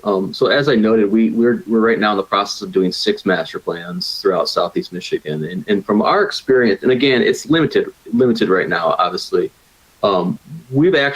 We feel like we're actually engaging, not maybe necessarily in the volume, but we're engaging groups and people that we probably wouldn't have caught without doing it technology. And I'm going to use myself as an example. I have 3 small children. If I didn't have to come out to a meeting because of my job, I'm not sure I would come to a night meeting or an open house in the evening. But if I can sit in the comfort of my home and participate after my kids go to bed, or do something else where I can submit a comment electronically and don't have to sit through a workshop, I'm much more willing to do that. And I think we're finding that is that people feel more comfortable doing this at home or wherever, at their office, than they would be coming to an open house or a meeting. And then the other thing that we can be is we can be a lot more nimble and more focused when we do this virtually than we can do in person. And what I mean by that, it's a lot easier for me to get a focus group of 10 people on Zoom than it is for me to drive to Troy, get 10 people to come to City Hall or wherever it may be, have them give an hour of their time plus driving time. So we can be much more focused and more efficient with our time and reach out to specific groups. So yeah, I think it's an opportunity. Now, where I think we need to be careful about is what my concern, I should say, what my concern moving forward about this is after the fact, 2 or 3 years down the road, we have people that came out and said, wait a second, you did this whole thing during a pandemic. There's a whole bunch of stuff going on in how people accept this. And so what I ideally would like to do is start this process sooner rather than later, but we may not finalize it until we can get more robust in-person engagement, whether that be the fall or hopefully sooner, but maybe the fall at the earliest. So I think it's an opportunity, but I think it's also we should also look forward to the future about trying to do have some larger in-person when we can too. And just to add to that, I agree with everything Ben just said. I've been here working for Troy for 18 and a half years, so I guess I'm turning into like old school Troy. And I know a lot of our focus is in the neighborhood nodes, and as Councilman Hamilton indicated, other areas where transition is an issue, especially with shallow depth of incompatible zoning. And we're talking about, with the nodes at least, with 22 different intersections throughout the city, and they're very small in area. And I think there's value in walking the property and spending some time in those areas and having meetings, maybe informal, maybe small scale, actually in the nodes. I mean, actually in the places where people are affected, or at least are perceived they're affected, and perception is reality. So I think there is value in being able to go to those nodes and have small meetings. And I think I agree with everything Ben said about the potential of remote meetings, but there is value in being able to do this in person. So certainly initiating the project in February 2021, I'm all for, but I do like the notion of maybe extending it a little bit further to afford us maybe the opportunity to do some in-person engagement. Yeah. And can I just add on one more point to that? In full disclosure, we've worked with the city for 20 years. We're not in the business of coming in, doing the master plan and leaving right after doing that. So if the city thinks it's in their best interest to extend this past the 6 months deadline or whatever we have on here, we are so willing and want to work with you guys in making sure this is done correctly. And so we are not married to this timeline. It can be very nimble, and I see us having a long-term relationship with the city moving forward. So we're in no rush to get this done to meet any sort of our timeline. We really want to make sure this is done correctly on behalf of the city. Thanks, Ben. City Manager Miller. Thank you, Mayor. I agree with both Ben and Brent. There's another point that I think we should recognize, and a reason to be flexible, is that the census data is going to be coming out. I did a little bit of research. We probably won't really get things that we need until later 2021, early 2022. So I would hate to approve a document and 6 months later, the demographic information is incorrect. So that's another reason to be flexible.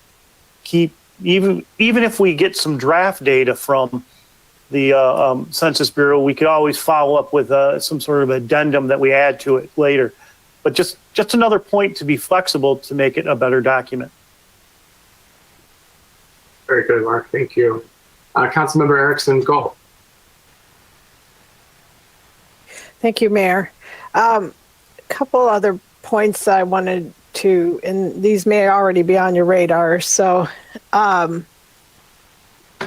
noted, and I was glad to see that I believe in the public input, you're talking about having themes that you might be discussing, and in particular, seniors and housing. I know that, and this is connected in a way to the whole neighborhood node discussion, is there is some friction in the city between single family home neighborhoods and multifamily housing, whether that be condominiums or apartments or so forth. And I would like to see, and I know from what I heard last year on when I was campaigning, is when I could still get out and talk to people in person, is that there is a lot of friction there. And so I would like to hear more about that.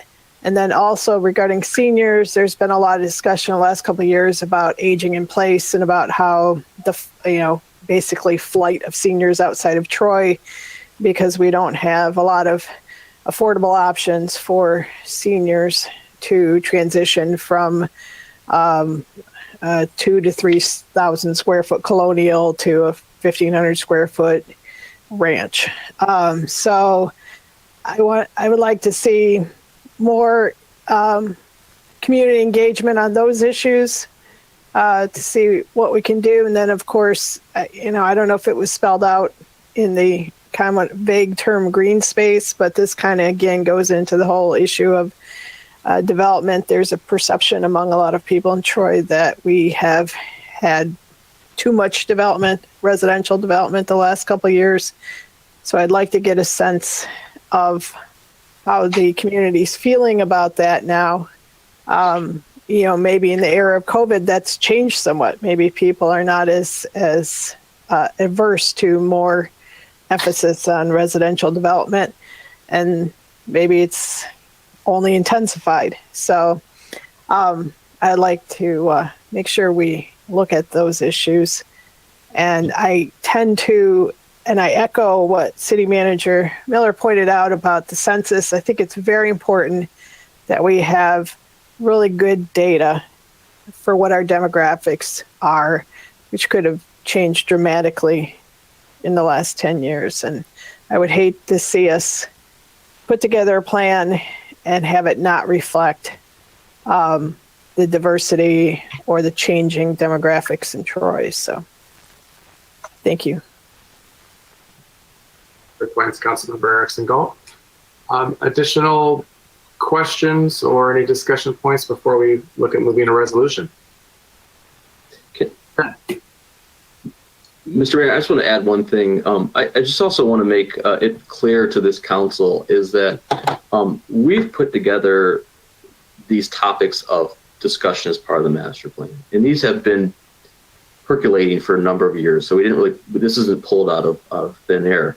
But we also want to have be very clear that there will be additional things that come up through the process with community input and additional items. And so we are certainly not married. We'll focus on these, but there will be different additional topics that come up that will change and evolve kind of our scope here with regards to what we're tackling. So this is kind of a framework, but understand that the final product may include different things or more things than what this list is, and that will be an evolving process as we get more input. So I just want to be very clear on that.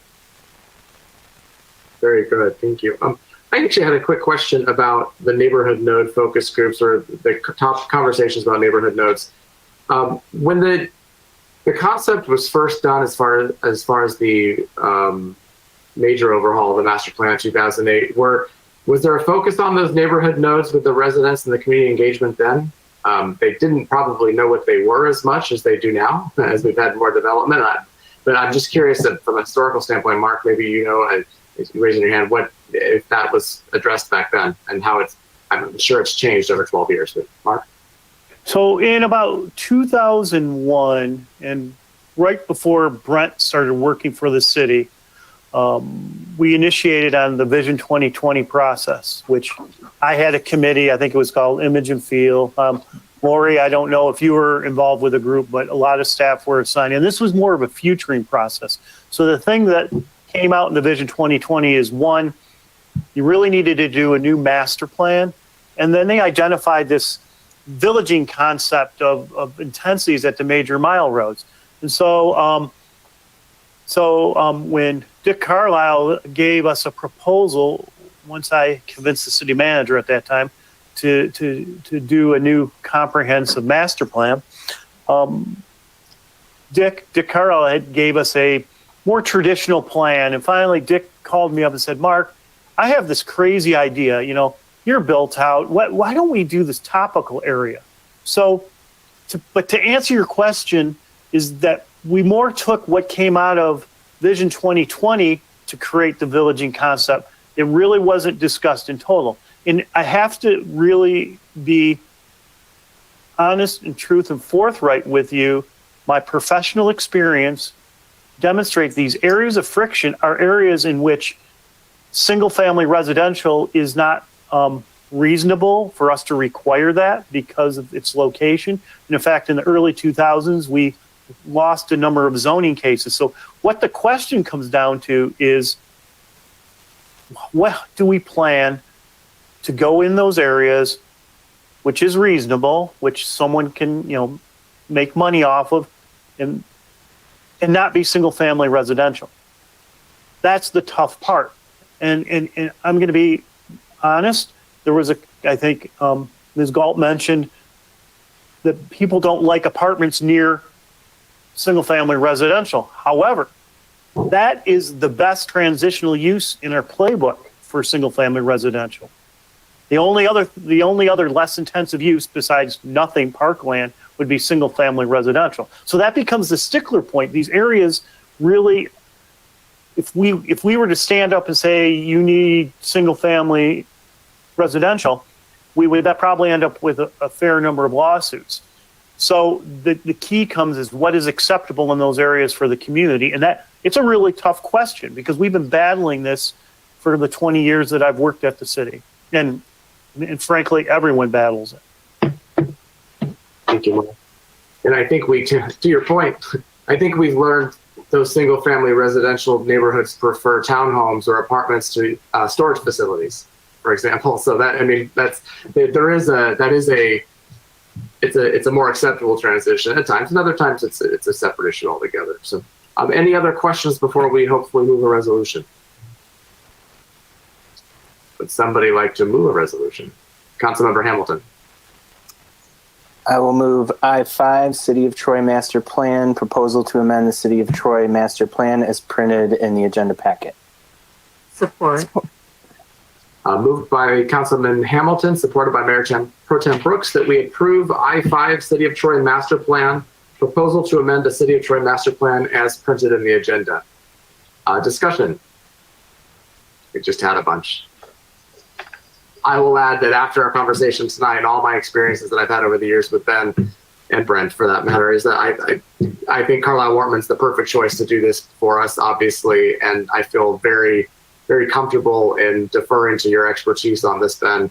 Obviously, working with those of the city that need to be worked with, but I really do feel like you have a good eye on what our city needs.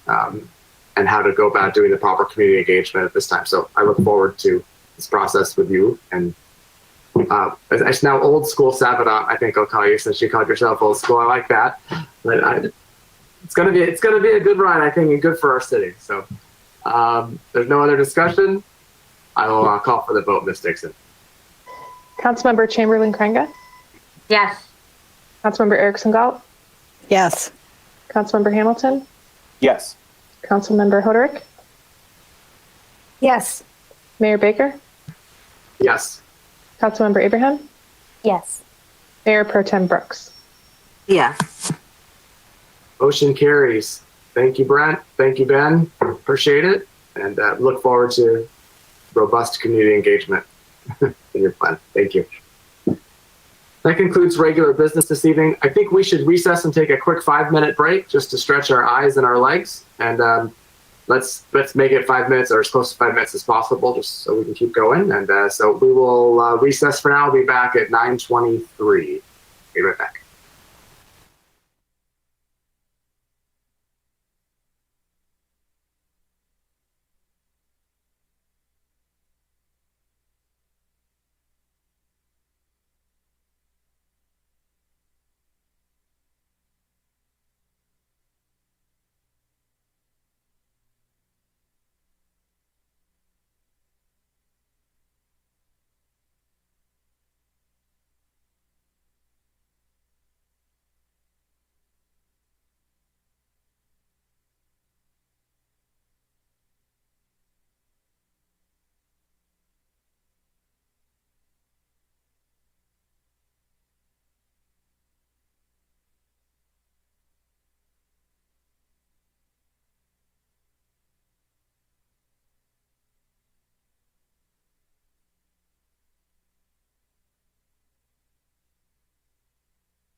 back on the record for a city council meeting this evening. Next on the agenda is the consent agenda. Would anybody like to pull any items from the consent agenda this evening? Don't see any. Would anyone like to move the consent agenda? Councilmember Abraham. Thank you, Mayor. I'll move all items on the consent agenda as printed. Support. Moved by Councilmember Abraham, supported by Councilmember Hamilton, that we approve all items on the consent agenda as printed in the agenda. Any discussion? Councilmember Hamilton. Just wanted to quickly point out J7, a resolution to extend additional temporary sign allowances.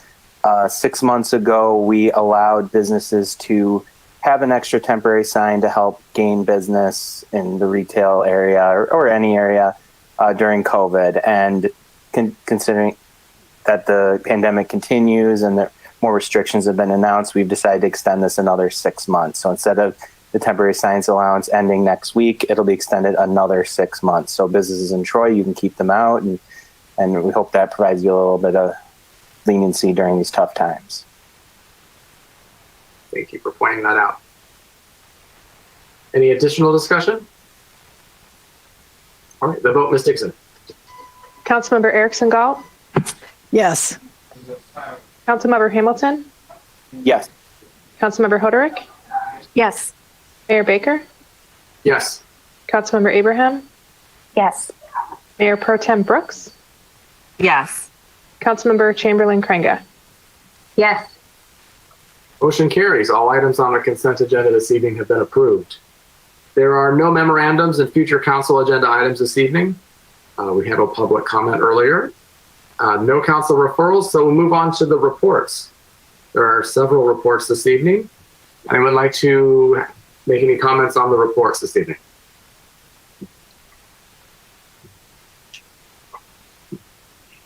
Really?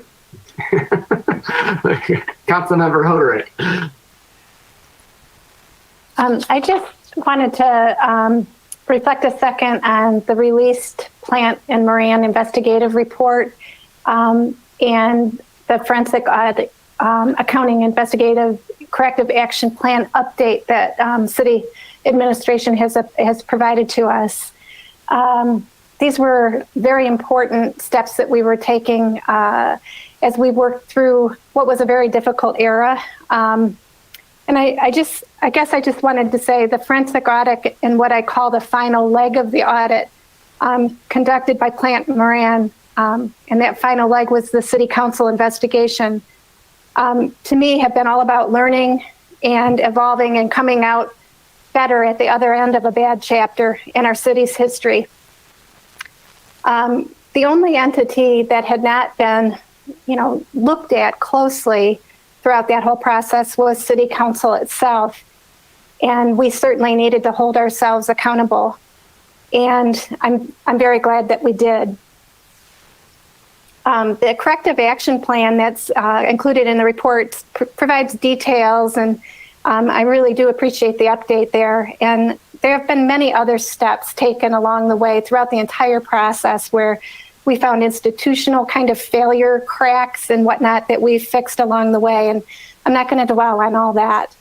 I guess I wanted to take a minute to say thank you, Plant and Moran, for the forensic audit work you did in the additional investigation. And thank you to our residents that frankly seemed to support us going through that process and expending the resources to do that. Thank you, City Attorney Bloom, for facilitating our self-examination, which is what that essentially ended up being, and helping us navigate how best to do that. I want to thank my council colleagues who also participated. It's notable to me that most of us who served on council during that era were willing to participate and did so. And we did, that allowed, through the Plant Moran interviews of us, it allowed for self-reflection.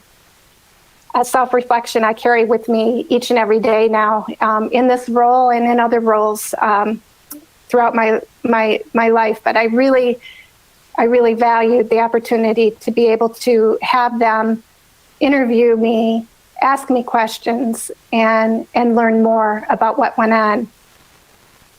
But most of all, I want to say thank you to the many members of the city staff who serve this community throughout, that bad chapter. Our employees who had to navigate it all and continued to strive to keep working with integrity.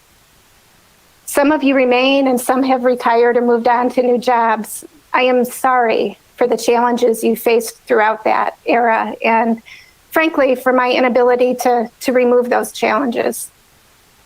My respect for the employee team is huge, especially as you remained committed to the work, even providing valuable input as we worked our way forward and hired our current city manager, Mark Miller. You recognized his integrity and the institutional knowledge he would bring to continue the course correction.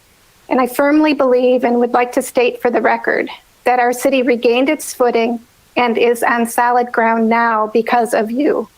And I appreciate you more than words can say. And those are just some final reflections that I wanted to share. Not, they're personal thoughts that aren't in report, but I really sincerely value the team we have at City Hall. And I'm proud to be on council serving with you all now. And I'm glad I have the opportunity to do so as we turn this corner. Thank you.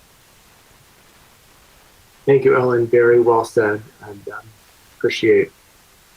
Well, I'm not going to give my comments now, but you're appreciated too, Ellen. I'll just leave it at that for now. We can talk about that a little bit. Councilmember Erickson Galt, I saw your hand go up as well. Yeah, I just wanted to thank Recreation Director Elaine Bowe for the very comprehensive and detailed report on the struggles that our Recreation Department has faced during this pandemic. I know that running the Recreation Department is not necessarily an easy thing in great times, and it certainly had to be an unbelievable challenge this year. I thank you and your staff and all that you've done to try to keep our recreation programs afloat and creatively try to look at ways. I especially appreciated the video that was embedded in the report. I did actually watch that. And thank you again for all you're doing to try to keep our recreation department active and going. Well said, Ann, and that was also a great report, no question. And I thank Elaine Bowe for all she's doing and that was sharing all that with us. I think that was a great report. Additional comments on the reports? Councilmember Abraham. Thank you, Mayor.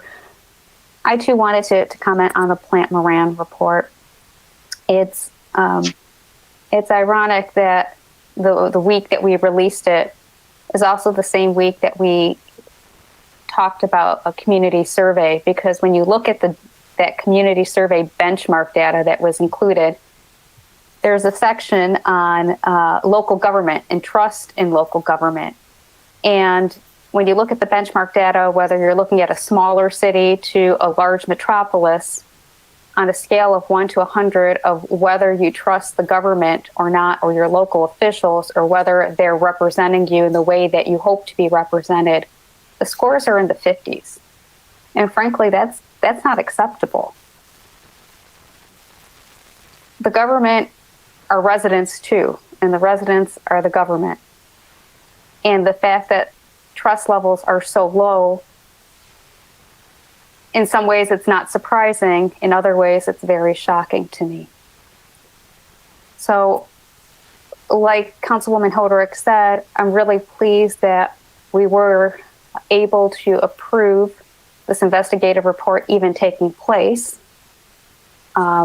Understand why it took long to get out. COVID delayed everything.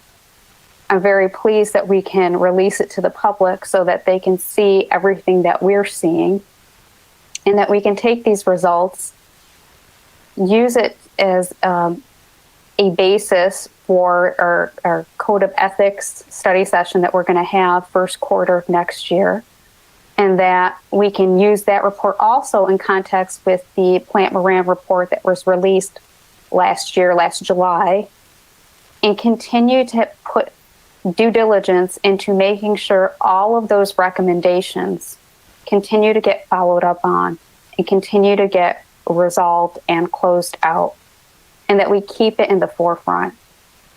Because I'll tell you, I'm very much hoping that our benchmark score for local government would be higher than mid-50s, as we saw in the data that was shared tonight. And if it is, I hope that by taking these actions, we can help trust in the government grow, whether it takes a year, 5 years, 10 years. But let this be the starting point for truly a cohesive relationship between local government and the residents, because we are one and the same. It's been a long journey. And frankly, the journey doesn't really end. Hopefully the path just gets a little bit less rocky than it has been, and that we have more people to lock arms with to make sure that the journey continues to be smooth, enjoyable, and fair. Thank you, Edna. Well put. Councilmember Hamilton. Just real quick to add to that, and our goal is to use this report to continue the reform of our ethics with city council and boards and committees. We have a special session next year about ethics, and I'm hoping to make us one of the best cities when it comes to what's codified and what's in our charter when it comes to ethics. And I hope to use this to help continue that process. Thank you, David. Any Councilmember Chamberlain Crandall?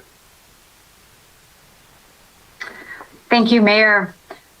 I am one of the newest members on council, but when I think about the Plant Moran report, I do recognize that I have people who are very dear to me in my life who were impacted by that era. And what it really speaks to me in our effort in these reports and our desire to have a session in February is around what good leadership is. And as I have been taught and mentored, good leadership is servant leadership. I'm just going to read this expression. Servant leadership is the belief that to do good, is a belief that to be good stewards of our resources, we must respect and partner with those we serve, our community, and provide opportunity for others to thrive. And that is the tone at the top that we need to have. We are here not to be, and I think this report and desire to deep dive into ethics is our desire to be those servant leaders. And being a servant leader is always a work in progress. We're always growing and developing to be a better servant leader. And so just at this holiday season, I'm just thankful to serve with fellow council members who I believe embody that spirit of servant leadership.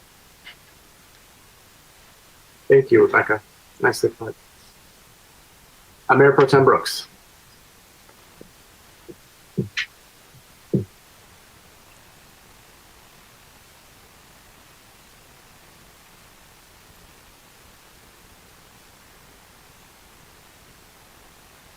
But I was not here during that. Can you hear me? It catches up. It always catches up. So, yeah, we got you. Okay. Okay, I'll start again. I'll just say, being on council, I was not obviously here during that era, but I was struck, when I took office by how, we're still feeling the effects of that era. A lot of times people think that, when there's a change in leadership or when somebody leaves, all of a sudden things change, and that's not always the case. There's still a lot of downward effects that we have to deal with, and a lot of repercussions that we have to deal with down the line. But I am very encouraged by this council. I think that we are really trying to turn the page. We're really working to earn the public's trust. I believe that the release of this report shows that we are really trying to be as transparent as possible, and just really working on developing a more robust code of ethics. And I just think that we are just really trying to move forward, and it takes effort and it takes work from all of us, and we are trying to put in that work to earn back the public's trust. So I am very encouraged, and I'm very pleased and happy to work with the group of people that we have here on council. They put Mayor Pro Tem Brooks.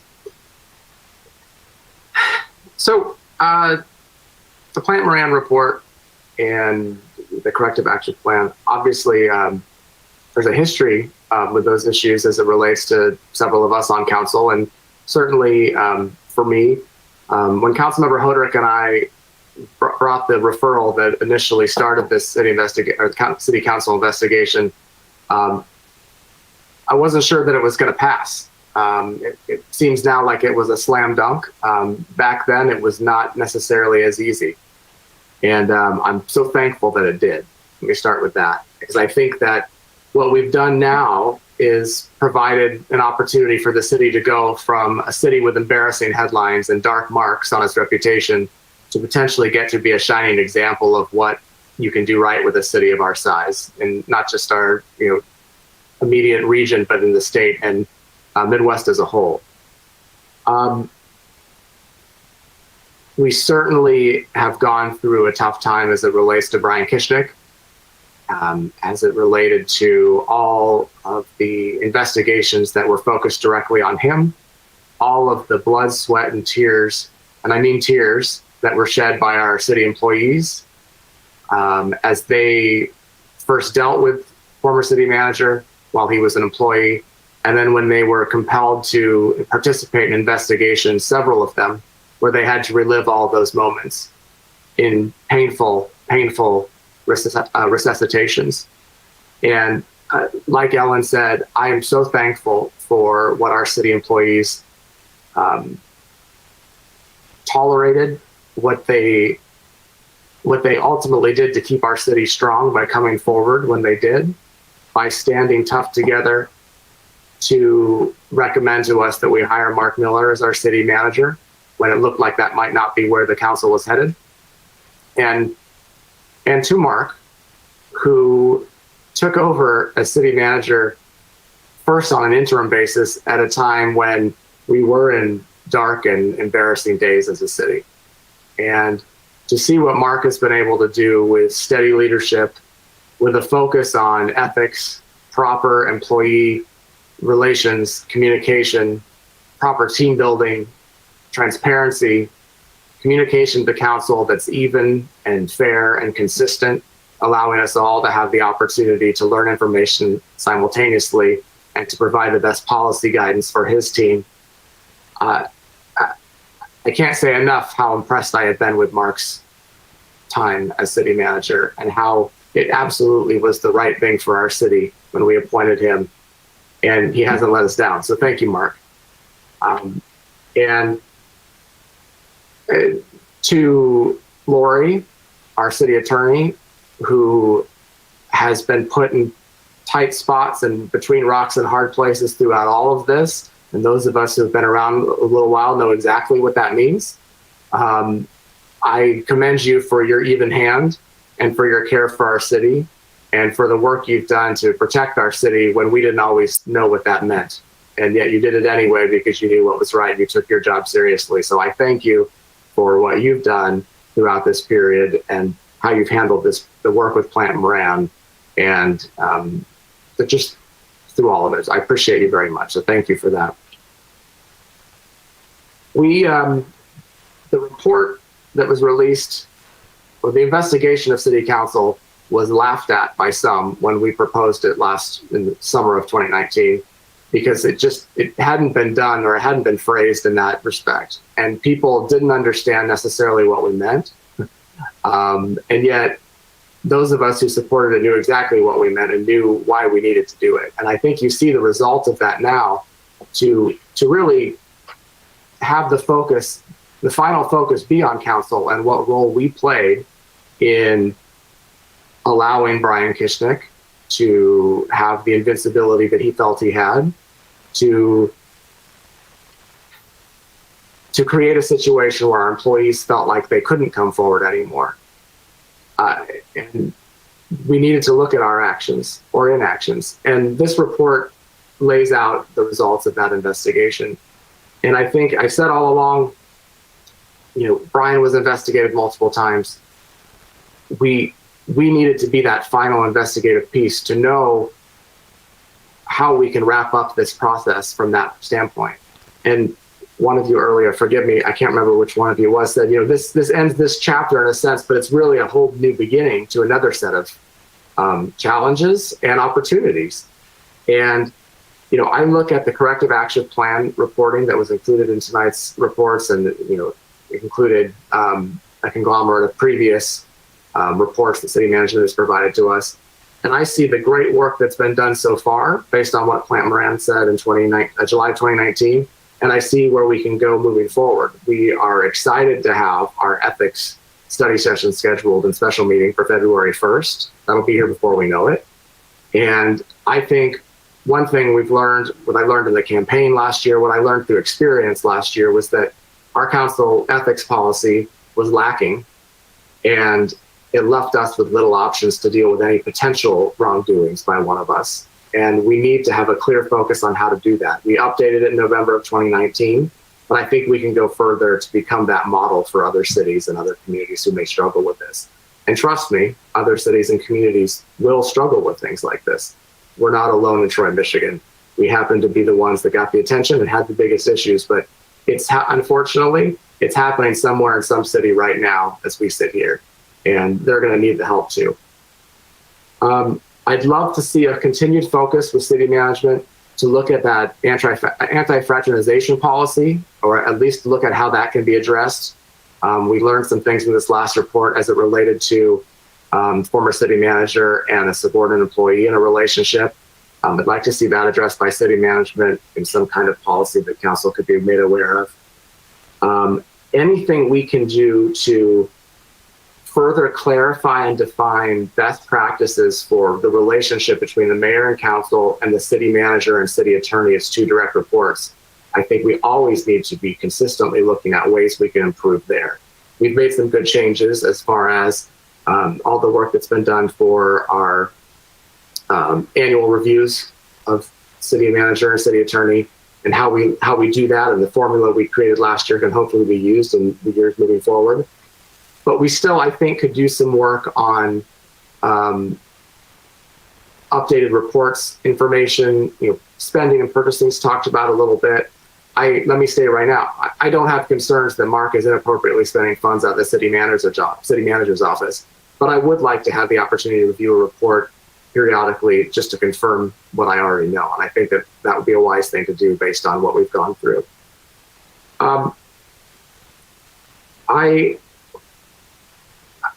It seems like forever ago that these were the main issues in our city because of what COVID has done. And it almost seems like a distant memory in many respects.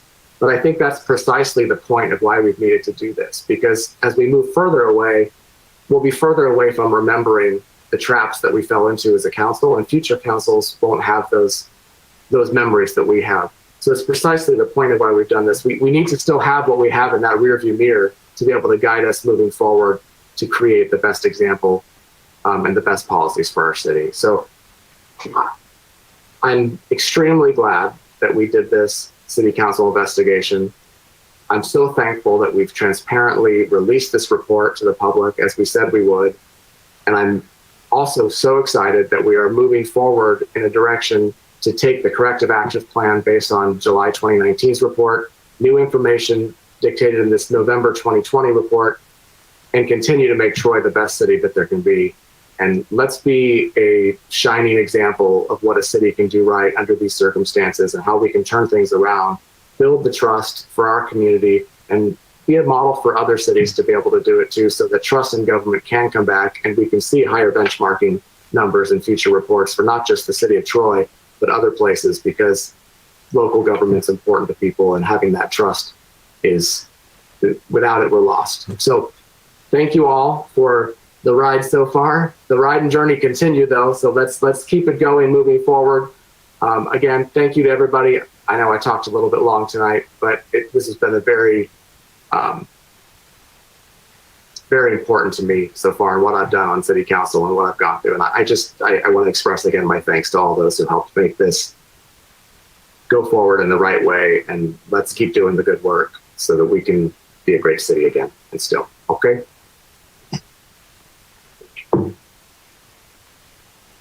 Okay. Any other comments on the reports this evening? All right.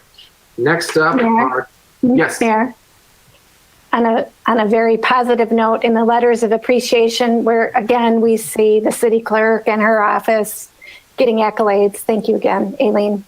And Cindy Stewart has a letter there where she really helped a resident tremendously and recognized a need.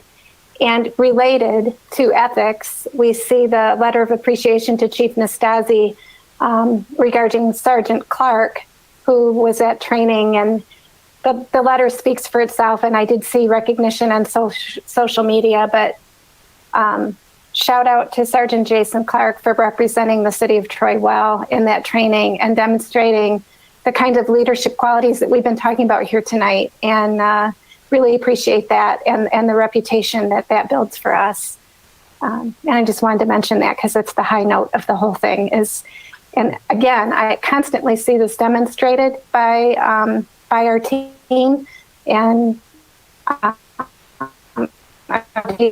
humbled when I see it. And I don't think our residents always have a chance to understand and realize that that's the pervasive quality of the City of Troy municipal team. And I like to see that shine, so I appreciate it. Thank you. Good to have that positivity too. All right, which will segue right into council comments. Any council comments this evening? Councilman Hamilton. Just want to wish everyone a happy Thanksgiving, but I also ask residents if you can limit the groups you bring together for Thanksgiving or do it virtually, please do. The virus is still out of control. It's still surging right now. There's 3 viable vaccines right now in the early stages they're soon going to get emergency approval. There is a big light at the end of the tunnel, but it's going to take a few months to really have mass distribution of these vaccines. So please, I ask, physically distance, wear a mask, stay home if you can. Right now, an aunt and uncle of mine who are very close to me, were like grandparents to me growing up, are in the ICU on ventilators because they got COVID. And a young cousin of mine who has COVID is taking care of them on the side. She's okay. But I just ask, we're getting thousands and thousands of deaths every day, but we're going to get through this. It's just a few more months. I please ask, please don't have huge gatherings for Thanksgiving if you can. Please stop the spread of the virus. We're almost through this. We can get through this. That's all I have to say. Thank you, Councilman Hamilton, and our prayers to your family. And it sounds very tough, but thank you for sharing that with us. Additional council comments this evening? All right, well, I have a couple quick ones, and they'll be quick, I promise. Press release just went out right before this meeting that our segment 2 of the Troy Trails is officially open. Kind of caught me off guard and by surprise. Get out there and walk on it. It's a mile long, starts at Rochester Road, Sylvan Glen, Lake Park. It's a beautiful trail. I posted some pictures on social media, and we'll do an official ribbon cutting in the spring or summer of next year. But in the meantime, it's open. So check it out for sure. Also, I was approached by the mayor of Troy, New York. There's several Troys throughout the country. Troy, Michigan's clearly the best. And I said that in a press conference with his team. But they do a Troy turkey trot every year. In Troy, New York is a city right near Albany, New York. And they've been doing this Troy turkey trot for 72 years. I think it's their 72nd annual, and it's a huge event, draws about 8,000 people. This year, of course, they're not doing it in person, they're doing it virtually. And so Mayor Patrick Madden of Troy, New York, reached out to mayors of various Troys throughout the country and said, hey, would you like to participate? And we're doing it virtual, and maybe you can have some people in your Troy do some of the virtual running. So for whatever reason, I said, this is a great idea, and I signed myself up to run a virtual 10K and at TroyTurkeyTrot.com. And I'm asking any of you out in the city of Troy who would like to run. You can do a 5K, you can do a 10K, you can even do, I think there's a 1K for kids. Since we didn't do our Frightful 5K this year, you can participate in a virtual run with the Troy Turkey Trot. Go to TroyTurkeyTrot.com. And you can do it either on Thursday, Friday, or Saturday to get credit. But it's a great program. Check it out. I'm honored to work with the mayor of Troy, New York. And do something fun. So plus, it's good for me to get out and run. We'll see what happens with that. But so TroyTurkeyTrot.com if you're interested. I know Planning Commissioner Dave Lambert's already registered to do a 5K virtually as well. So check it out. Quick reminder, as mentioned earlier, we had a budget study session last Monday. We have another one on this Monday, a week from tonight. And we are excited to be working on this 6 months in advance of when we'll approve an actual budget. But you can submit your public comment related to budgetary priorities and concerns, same way you would normally public comment at troymi.gov or via voicemail 248-524-3302. But we'll be meeting next Monday evening to talk about the budget specifically. And we always look for your input. And in fact, we depend on your input, as we were talking about with the survey earlier. Finally, it is Thanksgiving week, so I just wanted to wish everybody a very happy Thanksgiving.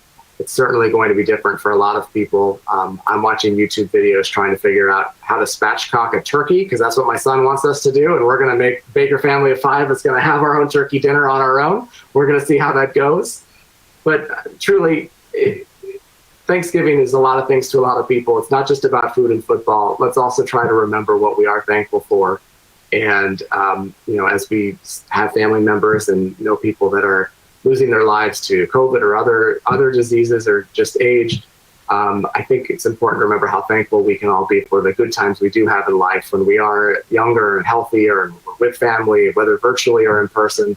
Take a moment to really try to be thankful for what you have. I think that's what Thanksgiving really is about. And I'll say while I'm here with all of you, I'm of course thankful to work with all of you each and every, well, not necessarily every day, but each and every meeting and the times in between. I'm very thankful to have this cohesive group of council members and a city staff who seems to really be operating on all cylinders for us and for the residents. So happy Thanksgiving, everybody.